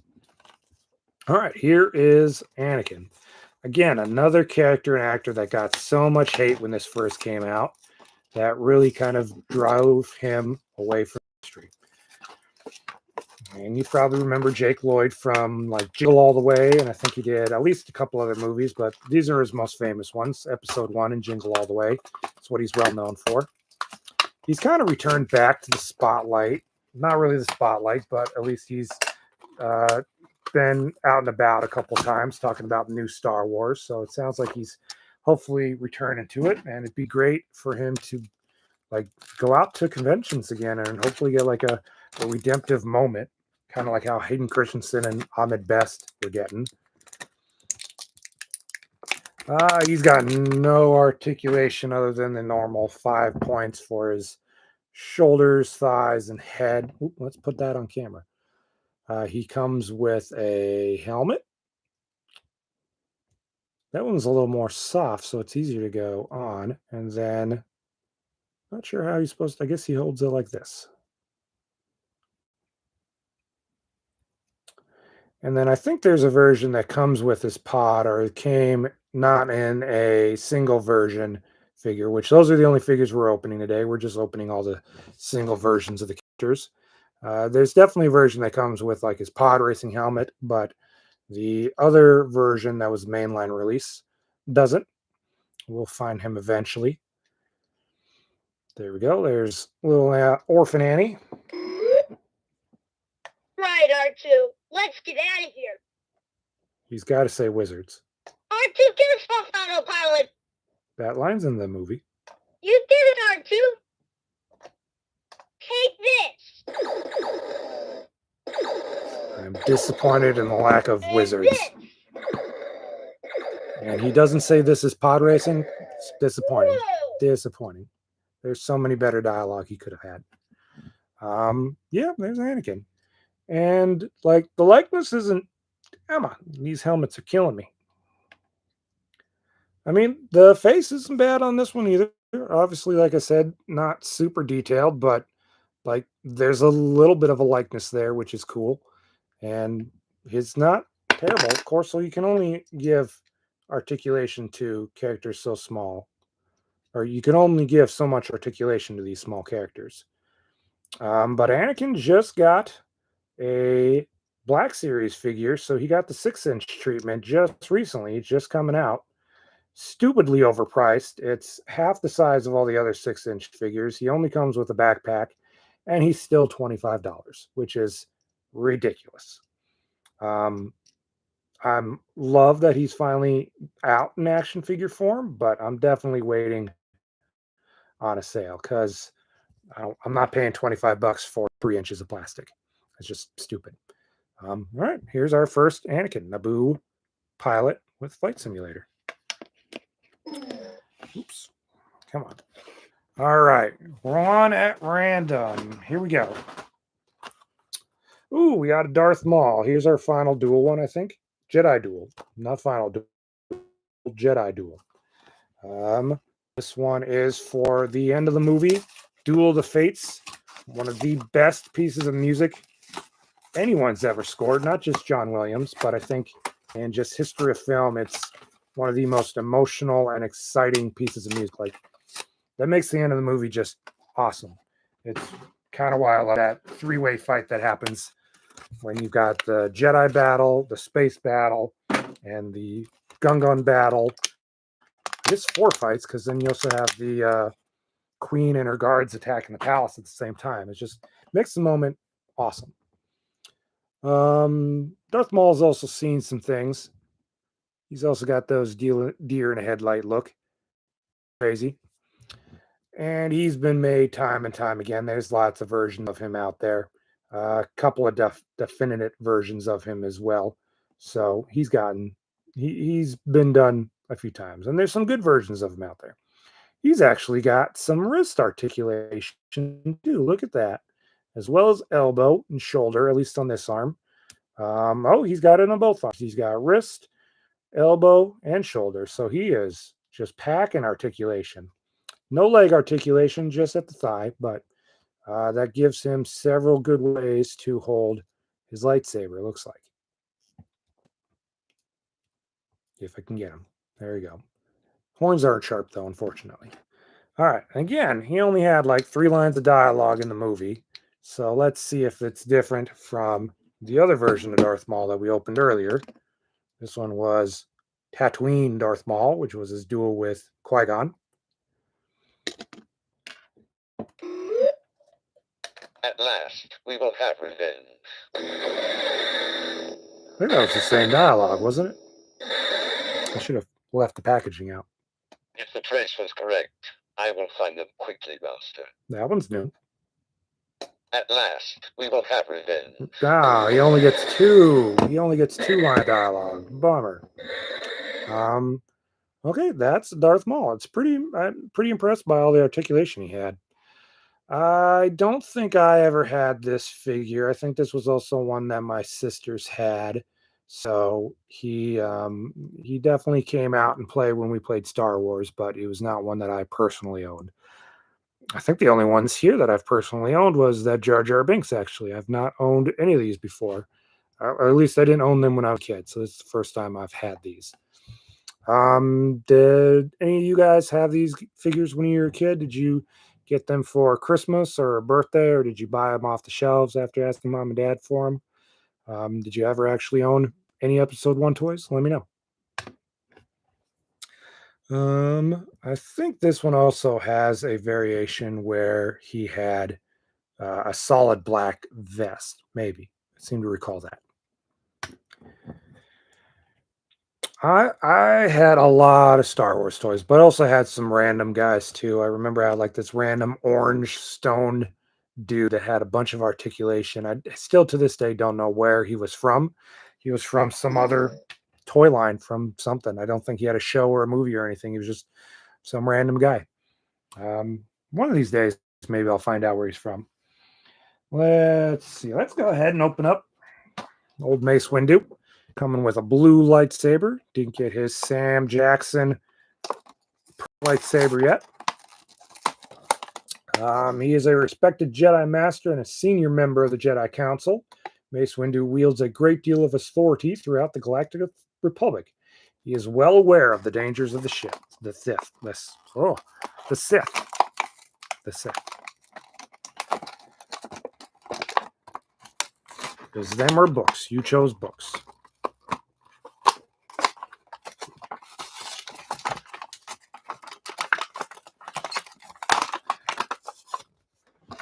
I want to say I had somewhere in the vicinity of like 20 Star Wars figures when I was a kid, maybe a little less. I kind of inherited not inherited, but it was like when my sisters outgrew them, I just kind of found them in my room and just kind of assimilated them into my own collection. So I ended up with more than I had originally. Here we go. Samuel L. Jackson. He's got a removable robe as well. Looks like he's got the same. No, not quite the same body, because obviously that's a woman's body, but same articulation treatment with swivel elbows and just on one arm or one hand. Not very actiony. And he can't hold his lightsaber while he's got his robe on real well, unless you kind of angle it right, which is a little weird. There we go. The face isn't bad on this one either. I mean, it's clearly not Samuel L. Jackson, but it's also not like insultingly bad. So not awful. And then, yeah, they've done lots of Mace Windu action figures. He's been done quite a few times. So there's a few definitive versions of him out there. I'm pretty sure I've got one someplace. We will discover the identity of your attacker. May the Force be with you. I do not believe the Sith could have returned without us knowing. Let's do Random Naboo Royal Security. This was one, I think it was this one. Yeah, this was one of them that was a little bit harder to track down. He's a little not rare. He's just from that later wave. Fully automated, invading Trade Federation Army, Naboo security forces must battle terrible odds in order to save their homeworld. Dang, he's got 5 lines of dialogue. He's also got a "you could win the ultimate party, see back for details." And there is nothing about an ultimate party back here. You got the Star Wars fan club. You got 10 Jedi Master points that I, to this day, don't know what you could have redeemed those for. But yeah, nothing about the ultimate party. I wonder what it was. Or I wonder who won it. And I wonder what you could have gotten for those Jedi Master points. I feel like we had a few of them, but you probably had to save up a ridiculous amount of them for who knows. Gamma. And there we go.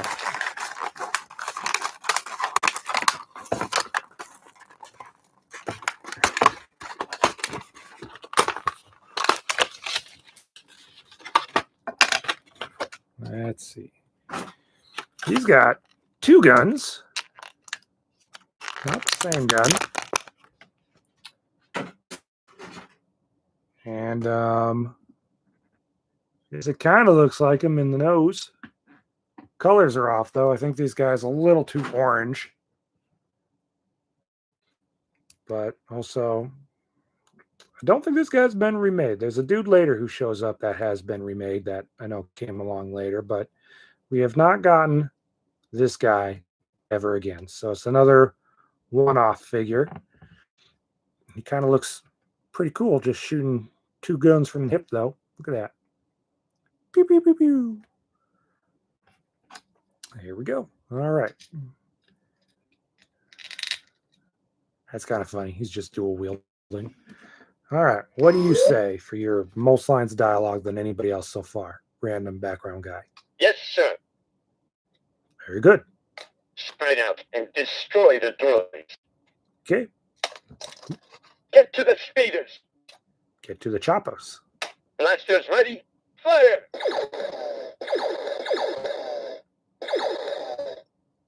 Watch out for those battle droids. Fire!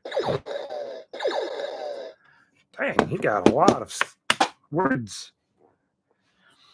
All right, let's see. Getting there. Yeah, let's open Yoda. We can talk about Yoda. So this one is probably one of the more well-known variations, packaging-wise. Like I said, there's not very many variations of the actual figures like the Power of the Force line. But this one, if you've noticed, is missing the episode 1 text here.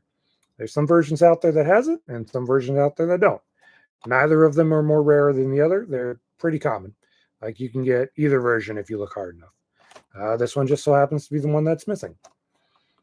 And he is an esteemed Jedi Master. Yoda faithfully served the Galactic Republic as one of 12 members of the Jedi Council. And he also comes with his little chair. None of the others do. Of course, none of them could sit down, so he's the only one who can. And this is the puppet version of Yoda.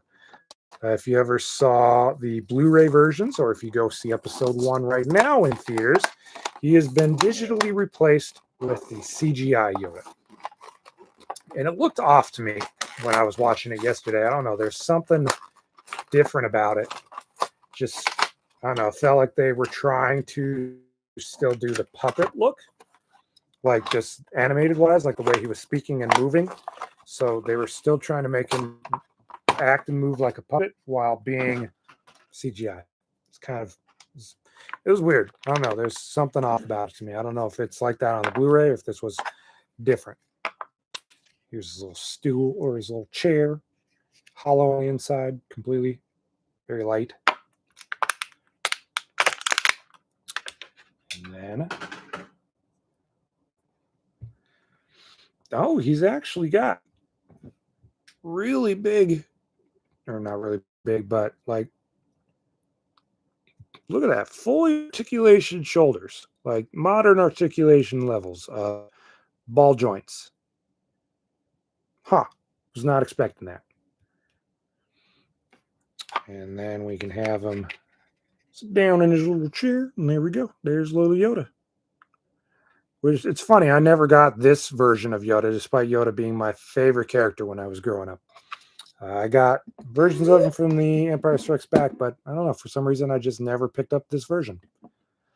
And then this is, since they've changed it and made the CGI the version that is in the movie now, this is likely going to be the only one you ever get. So if you want Muppet version of Yoda from episode 1, you got to buy it from the 25 years ago void. See what he says. May the Force be with you. That is not Yoda. That is not how Yoda would say that. Hard to see the dark side is. That's more Yoda. How feel you? How feel you? How feel you? Fear is to anger. Anger is to hate. Hate is to suffering. It sounds more like Gollum than May Yoda. the Force be with you. Close. They tried. Not really. Doesn't seem like they tried hard at all. All right, I have so many figures left. Like I said, there were so many of these. Let's do the year one I want to talk about more. Let's do 3PO. Not overly exciting. He's also got a KB Toys thing. He's beginning life as a home-built protocol droid. C-3PO was an unfinished bundle of wires and metal before becoming the shiny golden droid we all know. Built by Anakin Skywalker. Another canon fact that is pretty disputed among the fandom, that somehow Darth Vader doesn't recognize C-3PO ever in the times he encounters him later. And I think they've actually made this version a couple other times, or at least in episode 2, there was a version that you could remove all the wiring. No articulation, just, the usual amount, but got some decent detail. Like, there's lots of colorful wires in there. You can see all the little details for that. It's not bad. Like I said, it's a good detail to have if you're doing like a Tatooine setup or a bunch of Jawas selling droids, or you just need like a random droid in the background. That's not bad. And yeah, for like droids, they're not actiony. They don't need to move a whole lot. So I'm fine with limited articulation for my protocol droids. How might I serve you? That actually sounds like Anthony Daniels. My parts are showing. Oh my goodness. What do you mean naked? What do you mean naked? My parts are showing. Oh my goodness. Hey, that one's actually close. I think this one might have the best dialogue options out of all of them, or at least it sounded like Anthony Daniels. Of course, they may have been able to get him to actually record his dialogue, since he'd be a little bit more affordable than getting, Liam Neeson in the booth to record stuff. Or they could have just grabbed it from the movie. I don't know, but they probably had to pay, I don't know, some kind of licensing rights or something for it. Okay, let's do... we do have one more battle droid. He's not the same as the other ones, because this is actually 9. He is a commander, and he was clearanced for $1.97. I don't know where that price tag is from. Could be Kmart. Kind of looks like a Kmart tag. He's a commander droid for the Trade Federation Army. 9 strategically coordinates the fully automated droid army against the Naboo and Gungan combined forces. So he's a little bit different from the previous 4 that we looked at that had their variations. This one's really dusty. He also comes with a blaster. No backpack, though. It does come with binoculars. And these little antennae on the back that I guess signify him as being a commander. That and the yellow little detailed. His head goes up and down, too. The other ones do not. Theirs just kind of tilt forward. But his can go up and down. Kind of weird. Oop. And the 20-year-old rubber band that was holding his binoculars together is finally coming apart. There you go. Look at that. Look at all them gun guns out there you can see. See? Give him your blaster. Oh, he's gone turtle. Is he turtle enough for the turtle club? This one's got a little bit, feels like his parts are a little thinner for his legs. He's not as sturdy as the other one. All right. Yes, sir. Take them to Camp 4. My troops are in position to begin searching the swamps. They will not stay hidden for long. Open fire! It's funny, the battle droids sound more human, despite this being like a mechanical. Yes, sir. Take them to Camp 4. Being a mechanical thing, somehow those recordings sound more human than battle droid. All right, let's knock out another one real quick. Let's do that other Naboo Royal Guard I was talking about. This guy. They're free. Oh, he's got the same blurb as the other one. And this guy's actually been remade. Like I said, when they released episode 1 in theaters for 3D, when that was going to kick off all of the movies coming out in 3D, which it tanked. Well, it didn't tank. It just didn't do well. I think it got clobbered by that Rachel McAdams, Channing Tatum rom-com that came out about Rachel McAdams getting amnesia. It's either that or Pitch Perfect came out at the same time. It was one of the two. And they went to it more than Star Wars. So unfortunately, they didn't end up releasing the rest of them in 3D, which was a bummer because it would have been great to see them. Oh man, this one's got gunky rubber band stuff on him. Gross. Ew. So yeah, this guy's actually been redone, and he got the full modern articulation treatment and facial scan. So he got modernized, which is funny for just another random background guy, but it's definitely this guy. He looks exactly the same. This is just gross.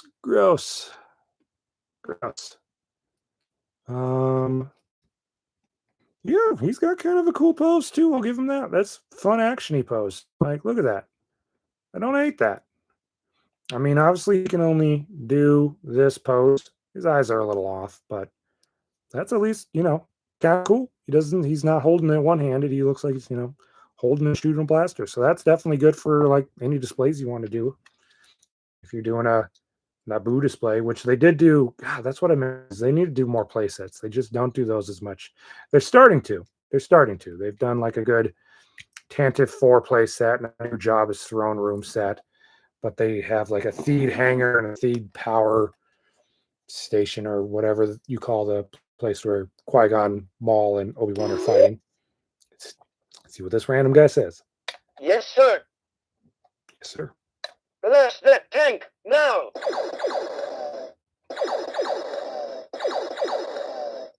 Okay. Battle droids. It's a counterattack. Open fire.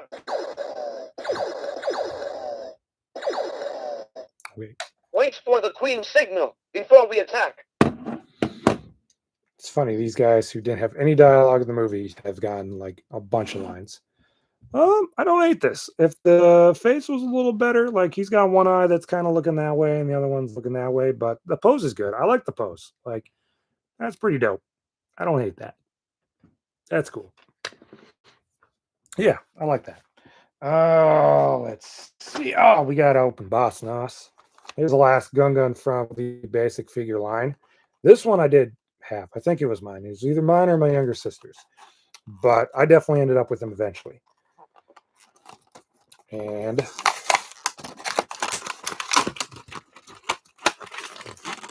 Boss Nass is one of my favorites. He's just such a fun, goofy character with his such a weird character creation. And of course, Boss Nass has never been made again. It's the only version you can get. Come on. Some of this tape lasts forever. Again, he's not as expressive as his character should be. Like, same with Jar Jar. He just didn't get the full expressive mode, which is kind of weird. Judgmentally pointing at you. How dare you bring your Naboo scum here? And then he holds a staff which again, I don't think, pretty sure, I mean, I just watched the movie last night, but I don't remember him ever having a staff in the 2 scenes he's in. But Boss Nass is goofy. I love him. He's kind of a fun, stupid character. It looks like this part comes off if I wanted to try hard enough, which, I mean, that's what Under Gun looks like. No articulation outside of the normal, nothing special, no elbows, legs, ankles, nothing fancy. This one I'll bring back some memories because I know I've definitely heard these sound bites before. Maybe we start being friends. Yep, I remember that one. We so don't like another. You suck your chicken, you suck greater than the bongans. Maybe we start being friends. That one's actually pretty close too. I feel like they got the dialect down pretty good. So it's been like Tarpals, Boss Nass, and 3PO have actually been pretty close to sounding like they do in the movie. Let's see. Let's open up some Palpatines. He's got 3 versions in the wave. This is another Toyworks toy. Again, there's a Win the Ultimate Party, but I still don't know what the Ultimate Party is. It's got to be on the back of one of these. I don't think I took the sticker off when I got them. I feel like somebody did when they got these. Maybe we'll never know. So here's Senator Palpatine with a Senator Cam Droid. Super fun accessory. Political and tactical mastermind, Senator Palpatine represents the people of Naboo in the Galactic Senate and engineers his own election as Supreme Chancellor of the Republic. Shady, shady, shady. And somehow he returns. Again and again and again.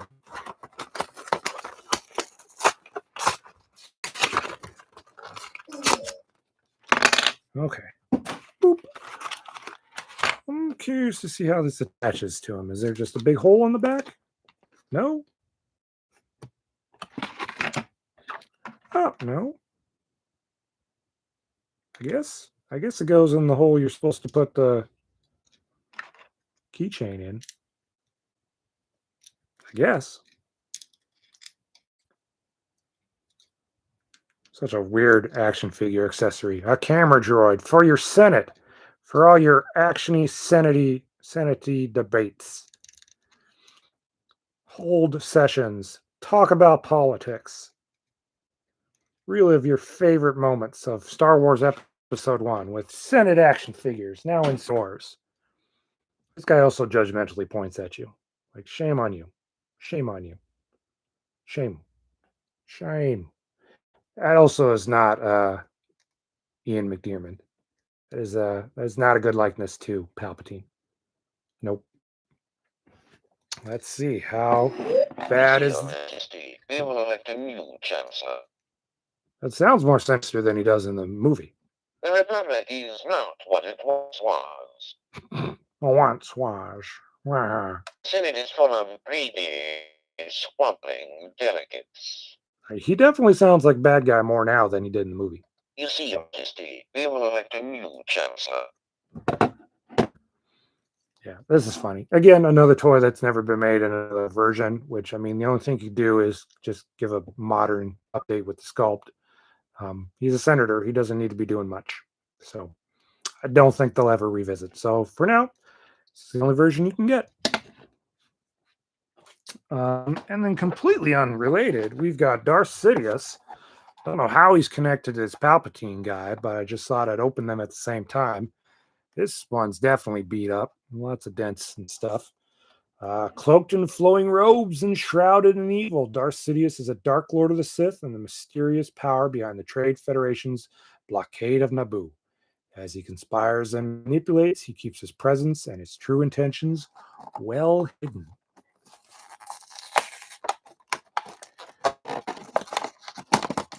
This also, it's funny because he's, you know, the big bad of the whole prequel trilogy, has also not been made in the action figure form very much. They just put him in the 6-inch line for his episode 3 appearance.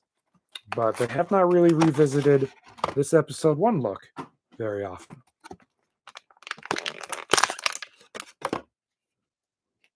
I think there's maybe a version of him out there with like soft goods, but I'm not sure if it's Darth Sidious or, Palpatine. Hard to say.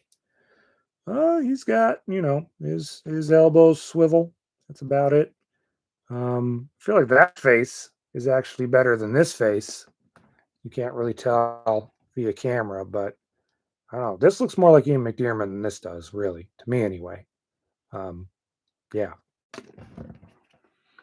He can't do much. He's got, solid molded robe, so he's not moving his legs too much. Not doing any can-can dances today, unfortunately. Let's see. Wipe them out. All of them. Queen Amidala is young and naive. You have done well, Viceroy. You have been well trained, my young apprentice. Wipe them out. All of them. I feel like that's the most memorable line he's actually got in the movie is the wipe them out. All of them. So that makes sense they actually included it. But here we go. Darth Sidious. And then we've got another Darth Sidious. Hologram form, though. It's a slightly different version of what he's in the back. Yeah, this one is shorter. It's just evil and mysterious power behind the Trade Federation's blockade of Naboo. Darth Sidious appears over vast distances as a holograph in order to communicate his orders to his many subordinates. And it's funny, this one's actually been remade in the modern line, but they gave him this little crab droid thing that he like walks along and talks with them. And I think the hologram is just a solid piece. And this one looks like it's got some articulation, actually, because it looks like it's just the exact same figure. Let's find out. Oh, there we go. Yeah, it's just a holographic version of this figure. Exact same figure, just holographic plastic. And they did a few other holograph figures, but those were single package, which technically I could have done them with this video too, but different packaging. They were not the same look. They were like some store exclusives. Nope, he doesn't have any leg articulation, but it looks, oh no, it's hard to tell. Like the feet there are molded. It almost looks like it's, no, I don't think there's molded legs inside. I think there's just, the feet just look like that's where they were made. Boom. And he has some different stuff to say. This is my apprentice, Darth Maul. He will find your lost ship. And Queen Amidala has decided. This is my apprentice, Darth Maul. He will find your lost ship. Okay, not a whole lot. All right, that's our bad guys. All right, we got 1, 2, 3, 4, 5, 6, 7, 8, 9, 10, 11, 12, 13, 14, 15, 16 more to go. This is a lot. I think the Power of the Force ones was less than 20, so this is like double. This is double of them. So I see some people are dropping off and going to bed because they did not sign up for a 2-hour video. I don't blame you. Let's look at which one. This is the first one, I guess. The Battle Droids, which was definitely one of the coolest bad guys in episode 1, just because they were intense looking. And this is the battle damaged version, so I think based off of the figures in the back, I think he's the more rarer one, or the one that's actually worth some money. So this is the other one of the 4 that's worth a little bit of cash. Again, he's like maybe $20 or something. So nothing to retire on, but still something. He's got some beat up marks here and there where he's a little bit battle damaged from those, little glowy balls that the guns threw at him. Looks like he's got a play feature. How do I do it? Ah, there we go. So you hit the back leg and he explodes.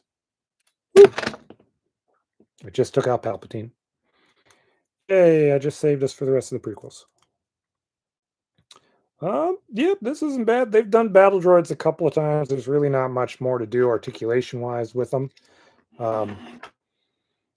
But, you know, if you need some battle droids or need some destroyer droids, this version's still pretty solid.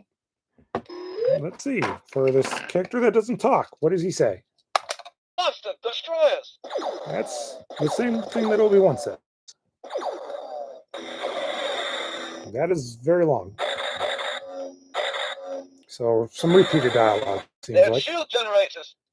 Jesus, that's long. Rolling noise. Okay. And then some gun noises. Okay. Master, destroyers! Okay. I'm just going to cut that off there. Nope. Still going. Well, okay. Shield generators! It's enough of that. Let's do Pod Racer. We got Cascano. I don't know how to say his name, so I'm just going with that. That's so far my favorite one. Which one? The Destroyer Droid or Sidious before him? I mean, this is still pretty cool. It looks cool. It's got a lot of good details. There's another version that we're going to get to in just a second. Actually, you know what? Let's just hold off on him, and we'll just open up the other one. This is the non-battle damage version. He doesn't have the little play feature. Nope. He's just solid. He does blaster effects and explosion sounds, and he interacts with Queen Amidala, Jedi, Gungans, and Naboo soldiers. Elite units of the Trade Federation Army, these armored wheel droids unfold into 2-meter-tall walking weapons, platforms capable of immense destruction. And again, this figure was just released for the 6-inch line as well. Just got their version of this toy. Let's see. How do I get you out so you don't separate? There we go. So, again, the difference is this one's got a play feature. There's some coloring differences. There's no damage on the side as well. And then this one's got like a little bit more of a glow to it, I feel like. This one. Back's a little different too. So there's some coloring differences. Not just the play feature not being in there anymore. And like the arms swing out a little bit, the legs swing out a bit. Yeah, this isn't bad. This is a pretty decent version. Like, I feel like if you add too much articulation to it, it becomes unstable, and there's not much more you can do with them. I mean, it'd be cool if he had the ability to like roll up in the ball, but again, yeah, I feel like too much articulation, he's gonna fall apart. Shoot, one of these is. I don't know which one is which. One of these is the other one, and then one of these is this one. Uh-oh. Well, it's just blaster sounds. I feel like it's this one. Okay. We don't need to listen to that. It's just blaster noises. I'm pretty sure it's all repeats. All right, here we go. Cascano. Long blaster sounds. Another random pod racer. These were the only pod racers they put out. Sebulba didn't even get released in the main line. He got released in like a multiple pack, like a 3-pack. I think they called them cinema scenes still at the time. So he wasn't even in the main line. But the only other ones that got were the guy I already opened, Mandrell, Ody, and then this guy. A few of the other pod racers have gotten released. I don't think we've still gotten all of them. There's still a couple of them that we have yet to see, but I feel like most of them, like 80% of them, have been released in action figure form. And then he also gets a pit droid. Very limited articulation pit droid. But at least his arm's not sticking out like the 2-pack droid. That was the other semi-expensive figure that you could get. So I kind of like this one a little bit better, honestly. It's not as weirdly posed. And then looks like this guy's arms are all on ball joints. So he's got multiple movement. His hands can't really go anywhere. Don't think his head's articulated. Doesn't look like it's turning, really. Yeah, it is. Okay, it was just a little stuck. You know, age will do that. And yeah, he can't sit down. He doesn't have articulated thighs. So even if they ever did put out a speeder, he would not be able to sit in it, unfortunately. There we go. Let's see. What do you say, buddy? Akima, Cascano wins. Okay. Cascano. Donkey Skywalker, Rastapa human Iguika. I like that they all are talking smack to Anakin. Pulsi Wumpa, Saboba. And Zabola. Akima, Cascano wins. Well, that tells me how you say his name, Cascano. So I wasn't far off. I was close. Oh, man. His arms just keep falling off. Come on. There we go. All right. And that is Cascano and his pit droid. I'm running out of table space now, too. I don't even know if I've got enough room back there, honestly. Like, I was trying to save my Macquarie figures up, too, but in order to fit everybody, I may need to take them all off. All right. We are nearing the finish line.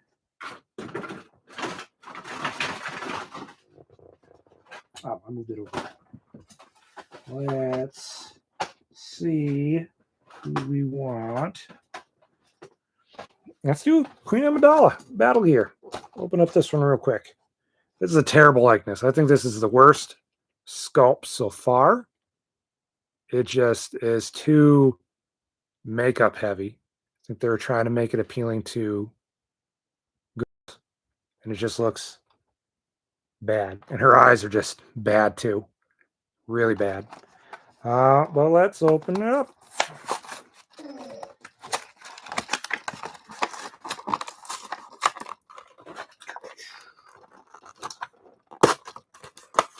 Don't worry, I'm going to recycle all this plastic and cardboard. We'll go out on Thursday.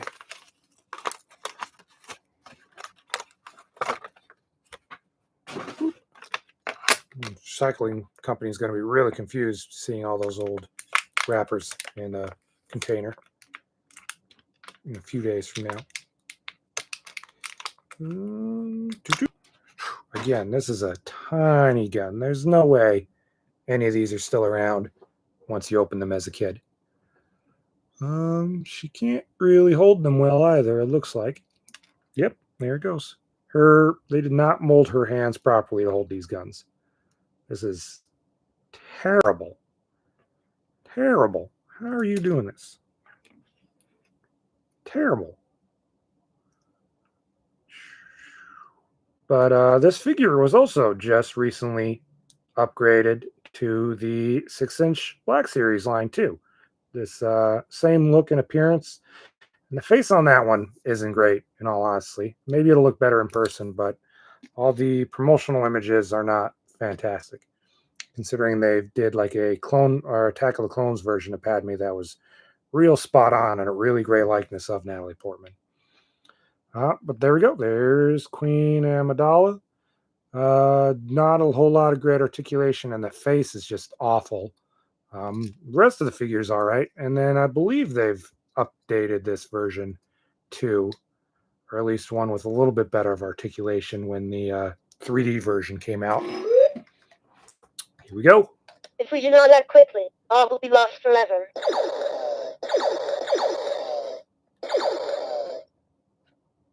I'm Queen Amidala. This is my decoy, my loyal bodyguard. Now, Viceroy, this is the end of your occupation here. I'm Queen Amidala. That's it. All right, there was another version. We'll get back to that one.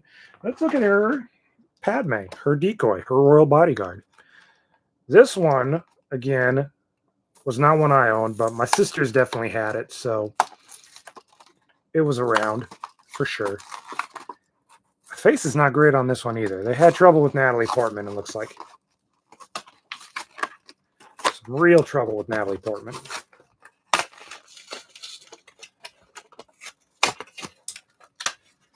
I also feel like acting-wise, hers was the most not really committed in the movie. Everybody else seemed to be like, oh, this is Star Wars, we're here, we're doing this. And hers was very, I don't know, off. I feel like it got better in the later movies, though, when she got more to do. So that face is a little bit better, but also very, very makeup heavy. But the eyes are a little bit better. Not as bad. She also comes with this little pod racer viewer, so she could see the race, which is weird because it looks like she's supposed to hold it this way, but then you wouldn't be able to view it correctly. So whatever. And her foot's kind of, that's funny. Her foot's kind of like molded mid-step. It's just the first time I've seen one of these figures that had that little detail. Here we go. These junk dealers must have a weakness of some kind. They must. I've been trained in defense. I can take care of myself. Sure she can. You're a funny little boy. How do you know so much? You're a funny little boy. These junk dealers must have a weakness of some We'll kind. repeat. Okay, let's see. Oh, we're getting there, guys. We're getting there. We're almost there. I'm going to just get this one out of the way. This is another Darth Maul, but he is beat to crap. I think he cost me like $2 on eBay, and he looked like he was beat to crap.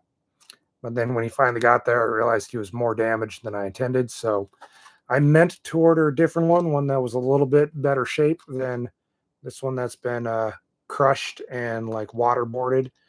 But unfortunately, the day kind of snuck up on me, and then April was done and we were in May, so I didn't get around to it. So we're just going to open up this one and laugh at, ew, it's like moldy. We're going to laugh at how awful this one is. Yeah, this one's kind of gross. Kind of feel like I should sanitize my hands after this one. Do I have anything over here? Ew. Ah, yes. Stuck. Yeah, look at that. Look at that. Gross. He definitely sat in somebody's basement for a while. God, I can't even get it. Ah, there we go. Maybe. There's the thing. Okay. Gross. Gross.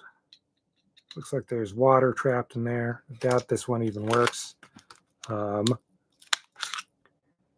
Yeah, lightsaber's a little bent up. This one, what is this one called? Sith Lord. I thought there was one that came with like a removable upper torso, which is a pretty big spoiler for the movie, but I think that was a 2-pack. This one does not feature that. Ugh.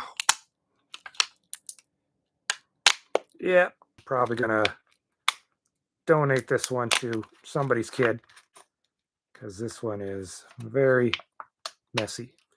So sorry about that, guys. Like I said, I intended to get one that was in better shape, but fortunately did not. It's funny, this version, I believe, has been re-released several times, just repacked and changed. He's got cloth skirt. Like I said, this is not the one with the removable torso, and then he had a removable lightsaber blade that, as you can see, is also pretty bent. So, but since I had him and I needed to do all of them, we're opening him up, and he gets to see the light of day. At some point, I will probably have to replace him, but for now, this is Darth Maul, Sith Lord. He can't even, blade won't even go into there. This is a weird pose, too. I'm not really sure what you're supposed to be doing. The face is funky, too. Look at that face. Look at that face. They all look like deer in the headlights. All right. What other lines of dialogue did they make up for Darth Maul, who has only said 4 things in the movie? And are powerless against the dark side. Yep, never said that. He didn't say that in the movie. Prepare to die, Jedi. Never said that.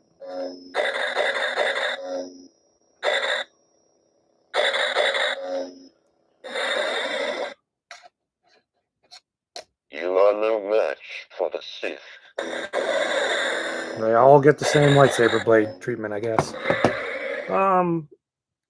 So yeah, a little bummed that I just neglected to order the new one that was in better shape, but it's really just a lightsaber that's beat up. He's not bad. He also, but you know, as far as versions go, I think as far as like all the versions, the Tatooine one's kind of my favorite. That one looks just cooler, and yeah, like the final Duel one's okay as far as like, but you know, you get better versions from the newer ones, so he gets more movement, and I don't know, this one just this just looks dope. Like the cape, the hood, the lightsaber, half blade, just looks cool. A lot cooler. So I think that one's my favorite. Let's see. God, I got two more. Let's knock out these other Obi-Wans. Here we go. Look for the video with Hasbro toy savings inside. This one's also got a you could win the ultimate party. See back of packaging for complete details. And still no back of the packaging. I have no idea what this party is. This Obi-Wan's also seen some things. He's got some crazy eyes. And he also has a communicator and a lightsaber. And the brand new thing. This is what? Obi-Wan Kenobi Jedi Knight. Different from the final Duel one. He doesn't look like he's able to be holding his lightsaber with two hands. He's also not hula hooping like Qui-Gon was, though. But that one was also Qui-Gon Jinn, Jedi Knight, if you remember.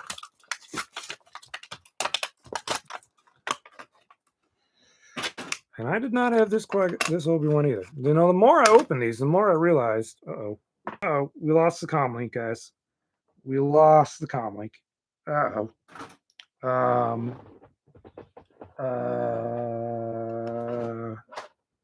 Dang.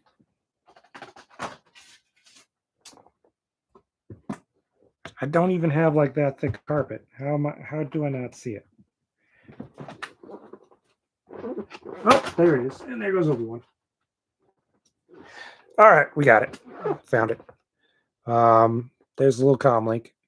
Lost it already once. Try not to lose it again. Looks like it goes on the front of his.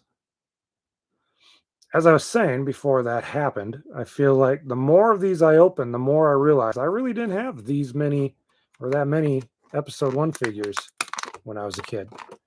I think it was just Jar Jar and another figure that's coming up. Okay, so what's notable about this one is he does have a cloth skirt, and there's actually a hair braid. The other ones are, or the only other one we've opened was plastic, but this one's actually got like a hair braid, which is neat. I didn't realize they had done that for one of them. And then, yeah, he's got a cloth little short skirt, which is interesting. I kind of wish this one had the swivel elbows, because that would really make this one kind of like a definitive, well, not fully definitive by modern standards, but at least from the timeline, he would be a definitive Obi-Wan, I feel like, just with all the extra added little details. So this one's not bad. I actually kind of like this one. Yeah. All right. What do you say? Anakin will become a Jedi, I promise. Don't drop your guard. I'll say that in the movie. Do not underestimate the power of the Force. I am a Jedi.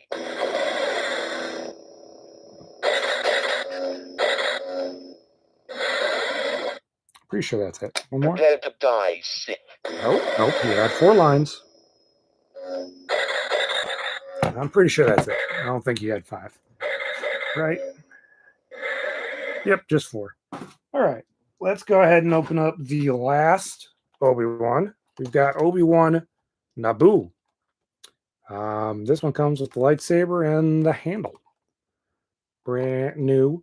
The young Jedi Knight Obi-Wan Kenobi and his mentor, Jedi Master Qui-Gon Jinn, help Queen Amidala and her forces in their attempt to liberate the planet Naboo from the overwhelming onslaught of the Trade Federation. I don't think I like these ones as much, just because they did molded robes a lot. What's funny is they just did. I put them somewhere. I bought a bunch of clearance retro collection figures that came with Jedi robes, and I bet those would actually look pretty cool on these figures. And those are actually cloth robes.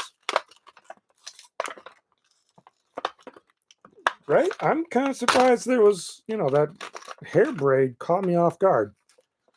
Like, this one's back to just plastic braid and a molded robe, like I said. Let's see. It's got lightsaber handle.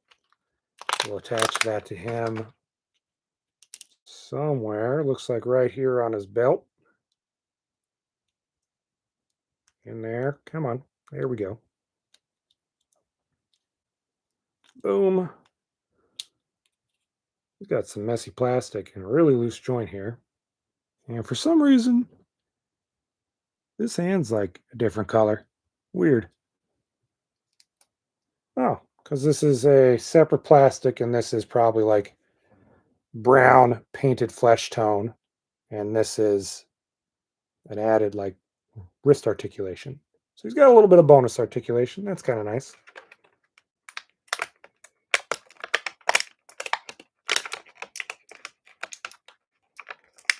Let's get this lightsaber out. Boom.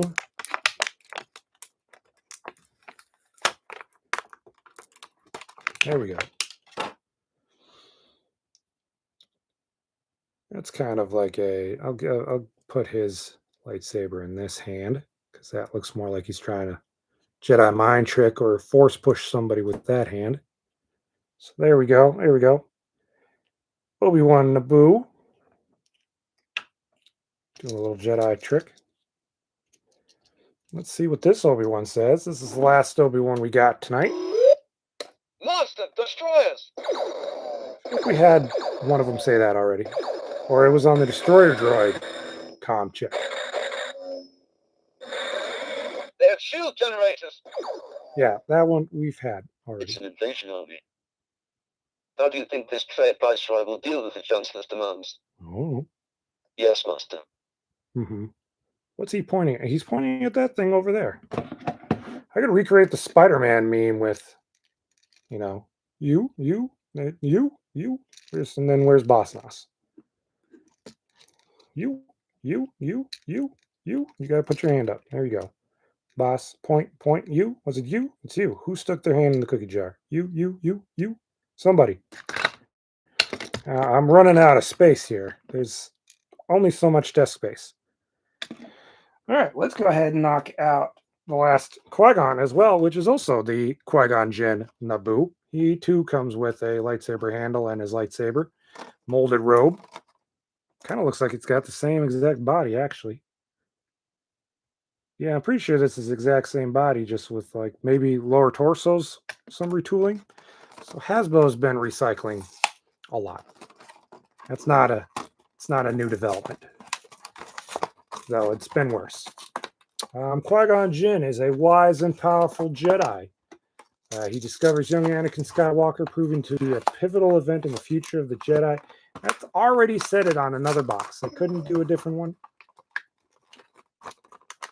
Lazy writing. That's what it is. And there we go. Oop. Just popped right out. All right. Now, this one, speaking of like recycled parts, is I'm pretty sure I had another figure of him in a creature set that I got, I think, as a bonus with a bundle of, and his lightsaber goes right here, with one of these that I just ended up opening because I didn't plan on opening it on the stream. And he came with this Qui-Gon. He's supposed to be diver. He's actually got ankle articulation too. And this is a breathing apparatus, not a ball gag, even though that may be what it looks like. But it's almost very similar. Like these are close to the same toy for sure. Definitely in the robe and the accessory in the body. The head's a little different. And they gave him like a little bit of flowy hair like he's going through water. But it would have been better if they gave him like some neck articulation so he could look like he's swimming this way. But they didn't. It came with this guy.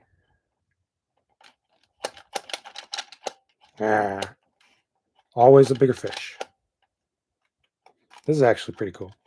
And this was like I think the seller like threw it in for free for some reason. I can't remember. Let's get his lightsaber out. Boom. This guy's not pointing, unfortunately.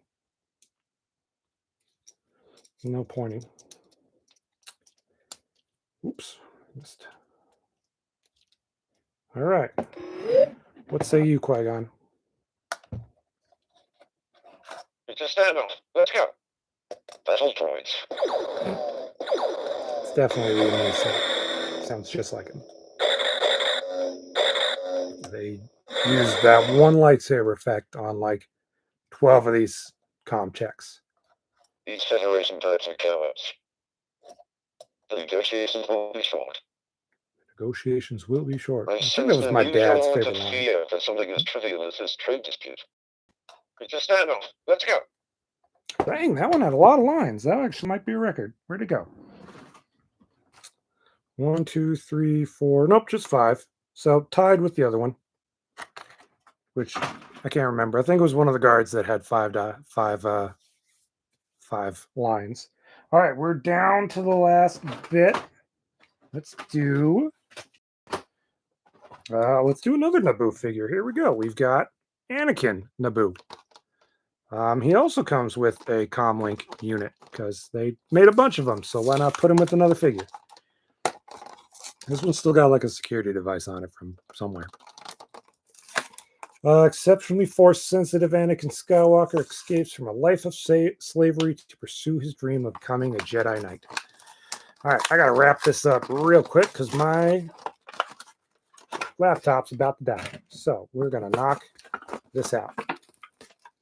Bunch of them super quick. Come on. Whoop. Okay, we got Jedi Anakin. Looks like he's got the same Commtech as Qui-Gon. There's also no way for this to go on him, though. That's annoying.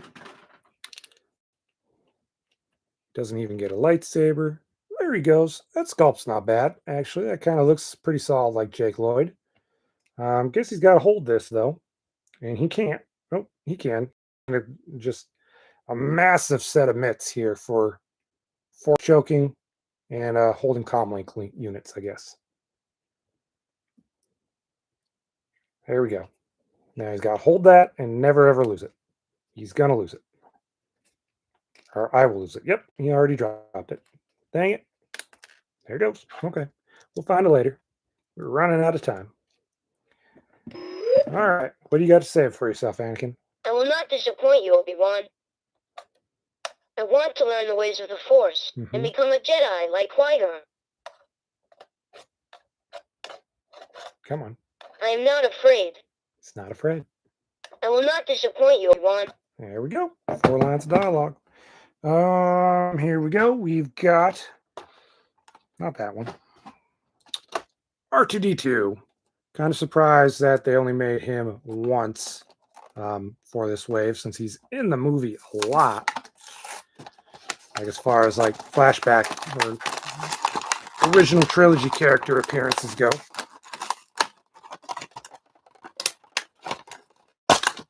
And they usually do like some like sound thing or light up feature, but nope, this one's got some booster rockets someplace, which is funny because those don't appear until episode 2.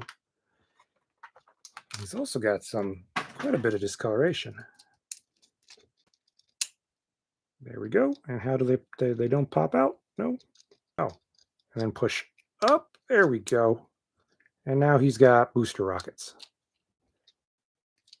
Sorry, here, let me do that again. Close it up. All right, so R2-D2. Turn his head that way. Booster rockets. And then middle leg goes up. Booster rockets pop out on both sides. And now he can fly, which he doesn't actually do in this movie, not until the second one. So, kind of funny playthrough, or play feature, I guess. They were thinking about that already. No pegs, so he can't sit on his little thing. Let's see. What R2-D2 noises does he make? It's R2-D2 noises.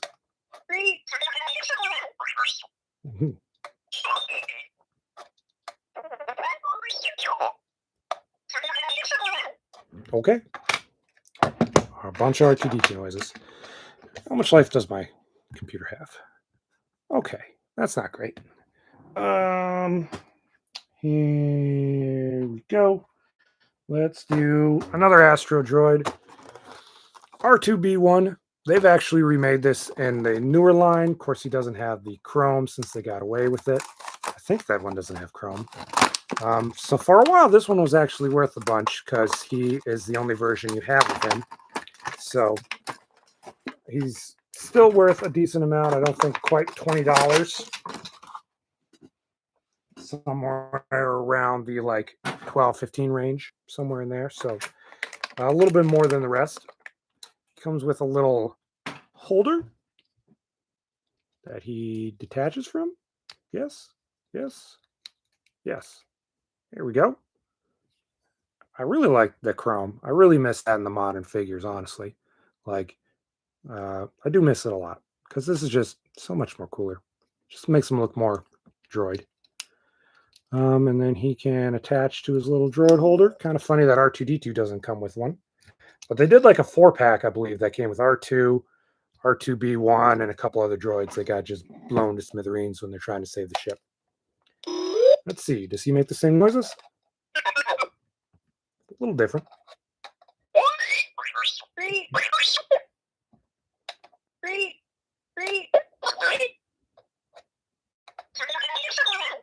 There we go. Am I just zapping? Nope, still good. Okay, I'm a little less worried. Because we've only got 4 left. Let's look at the last 3 more expensive figures. They're characters we've already seen, well, except for one of them. We have Queen Amidala with the Ascension gun. This one's not the most expensive of them, but it is up there. Like I said, there's still none of them really past the $20 range, except for the last one can. Depends upon who's trying to sell it. It's got a Walmart sticker on it. $6.74. Remember when toys were cheap? Pepperidge Farm remembers.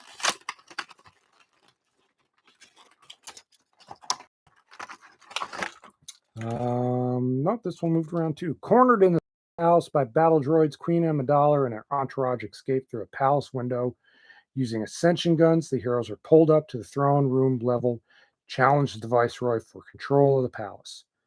I also miss that they have like these little check marks so you could like check all the figures you have.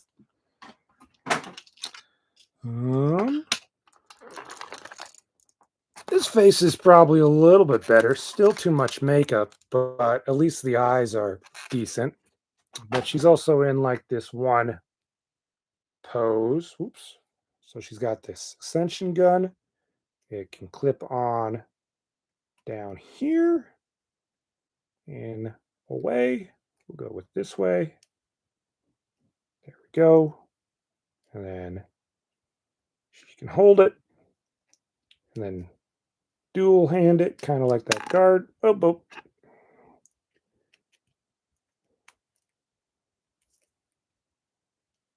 Having trouble.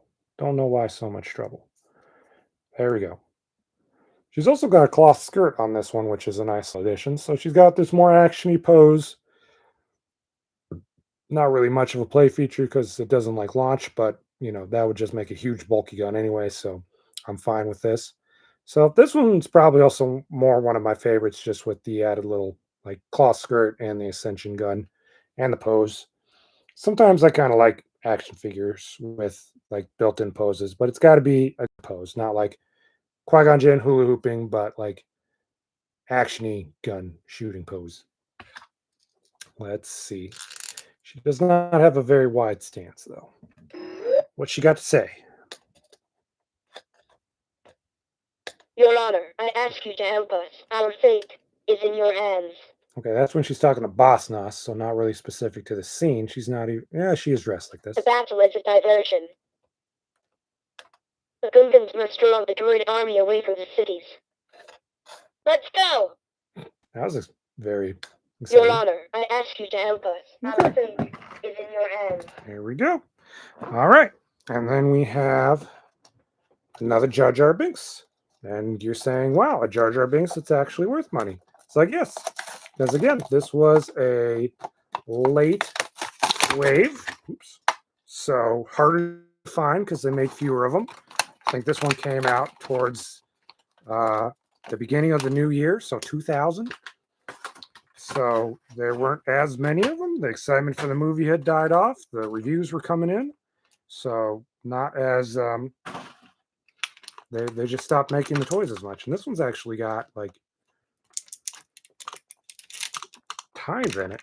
This is the first one. Most of them have all been tape. This one's actually got a little bit more articulation too, which is nice. And this is exactly what we need to be taking up more time before my computer dies. But that's what I get. I should have plugged it in before starting a stream. I was thinking, no, it'll be fine.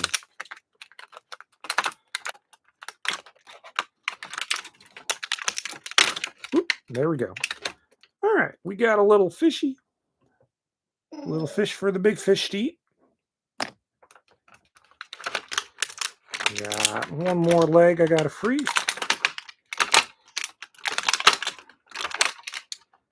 Okay. And one more twist tie. Again, this Jar Jar is not very expressive. I think there's one that comes with like his tongue sticking out. But that was again one of like the cinema scenes. I think the one that comes with Sebulba. But what he makes up for in that, he actually has some great articulation. Look at that. He's definitely in a better swimmer pose than Qui-Gon was. His neck tilts up, and he's got ankle articulation. I mean, that's about it. But still, that he at least is able to look like he's swimming. So that's pretty cool. A little bit better of a Jar Jar, a little bit more actiony, and he's also like looks a little bit more. He's a little bit more expressive with his ears back. He looks like he's trying to stop somebody from beating him up, and then his ankles being able to move is a nice little bonus articulation. Oh, but he doesn't have holes, so he can't stand on his thing. Let's see what he says though. Captain Tarpals, meet her back. Oh, Captain Tarpals. I guess he interacts with him. Mr. General. Excuse me. I We got are a shirt going that in says the that. water today. How rude. That's what my shirt says on my unboxing. Says, "Squeeze me." I toyed with wearing that one, but I decided to wear this shirt, which is actually from 1997 or 98. I had one like this when I was a kid, and I've been trying to re-find it. I wore it so many times when I was a kid. It was hands down probably my favorite shirt. And then I managed to find it. I didn't know they made it in an adult size, but they did. Somebody was selling it on like Etsy or something like that. So I found it and picked it up. So I thought it was appropriate to wear tonight, since I probably more than likely was wearing it when I was opening similar figures like these 20 years ago. Thought it was fitting. All right. So the most expensive episode 1 figure, going up to a whopping $25 to $30. I'll say 25. 30 is probably a little bit generous. is Minister C.O. Bibble. And you are probably wondering who the heck that is. Well, he's one of the Naboo guys, Naboo's governor. Remains on his besieged planet while Queen Amidala travels to Coruscant. Meanwhile, the Trade Federation's invasion begins. He kind of sends that pleading message to Amidala to tell them to contact him, and that kind of triggers Darth Maul being able to find them on Tatooine. So he actually knows a lot. He's in the movie a fair chunk, but he's just this random old dude, and he was very undermade, so there's not a whole lot of them. But again, not super rare. Like I said, $25 maybe. If you pay $30, you're kind of overpaying it and just feeding into that overpriced stuff. Let's go. He does come with a little gun. The sculpt is not awful, actually. It's a little bit better than I was expecting for the time. It actually kind of looks like the actor a little bit, so not awful. This dude's also a politician. He never shoots this gun, but I guess some characters get guns and some don't. Let's see what he says. Exciting. Oops, sorry, Jar Jar. How will you explain this invasion to the Senate? Explain. This invasion will gain you nothing. It's still amazing that Communications disruption can mean only one thing: invasion. we're very worried about this invasion. How will you explain this invasion to the Senate? It's still amazing how all of these guys sound the exact same, like they use the exact same program to make them all sound. Okay, I'm pretty sure that's all except for the last one. Just want to make sure. Pretty sure. Yep, looks like all of them except for the remainder, which the last and final one is definitely one I got as a kid. It was a gift from one of my childhood friends at her birthday party. We exchanged gifts because we were both born in September. So she got me something. I'm pretty sure I got her like the Obi-Wan figure or something like that. And she got me the Anakin Skywalker figure. So I definitely still have this one somewhere as a kid. Hung on to it for sure. It's somewhere out there. So it's kind of cool. I get to open this again. Probably wearing the same shirt that I would have opened it when I was a kid 25 years ago. God, I remember this one a lot. So similar to like that Farm Boy Luke, which is the one I remember being the very first Star Wars figure I ever opened. This is also got a special memory in my heart because Anakin was probably one of my favorite characters when I was a kid because, he was the kid in the movie. I was a kid. Instant identificate, or what's the word I'm looking for? Instant felt similar to him, even though I have never been committed to slavery or run a pod race or built droids myself. But this figure holds a special place in my heart. I think I definitely have one that's still packaged someplace that I'm keeping safe. But we're going to open this one. This is going to be the last one out of all of them. On the back, it says, only 9 years old, Anakin Skywalker began life as a slave on Tatooine after winning his freedom. He will be trained to become a Jedi.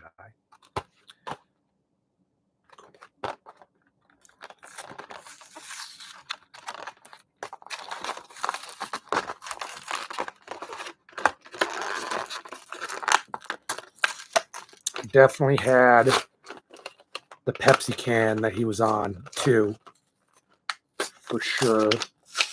And tons of I think I had like pod racing. I definitely had pod racing bed sheets, like a comforter that I just loved. I probably got them for my birthday that year or the following year and slept with them all the time.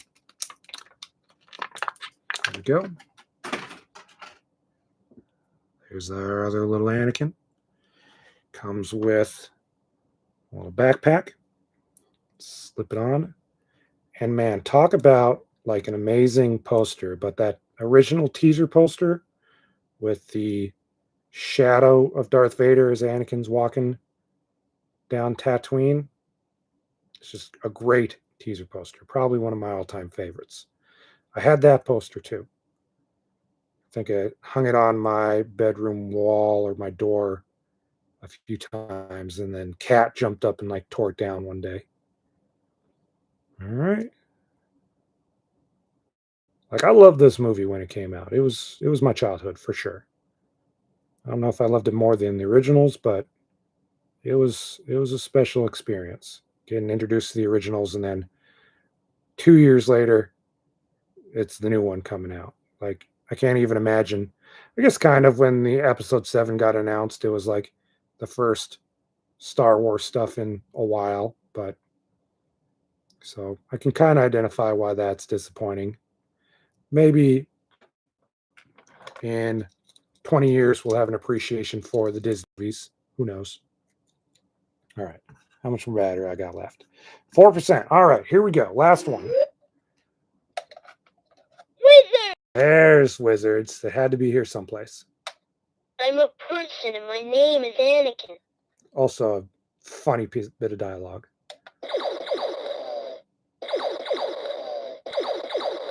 I know we're in trouble. Just hang on. That brings back memory. I know I heard these things lots of times. No, this is pod racing, though. Too bad.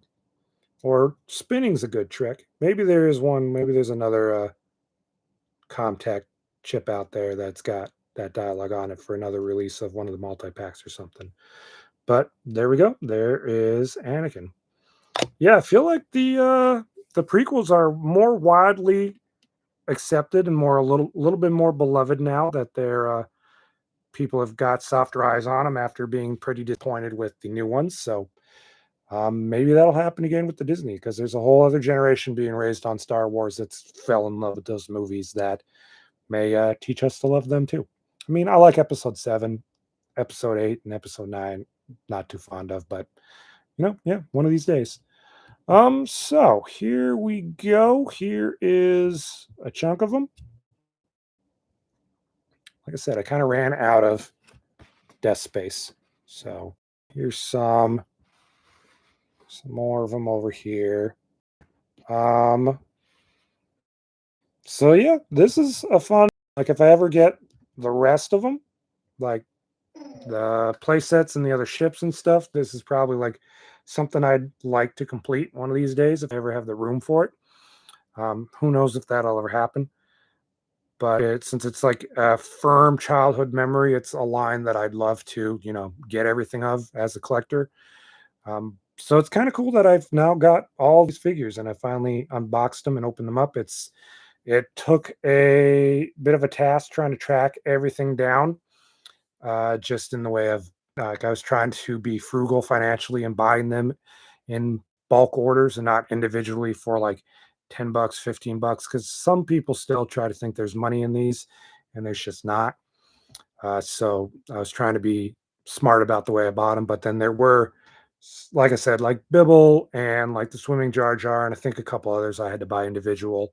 So those were the more pricier ones because they're the fewer ones that are around. If I had to pick a favorite out of all these, that's tough.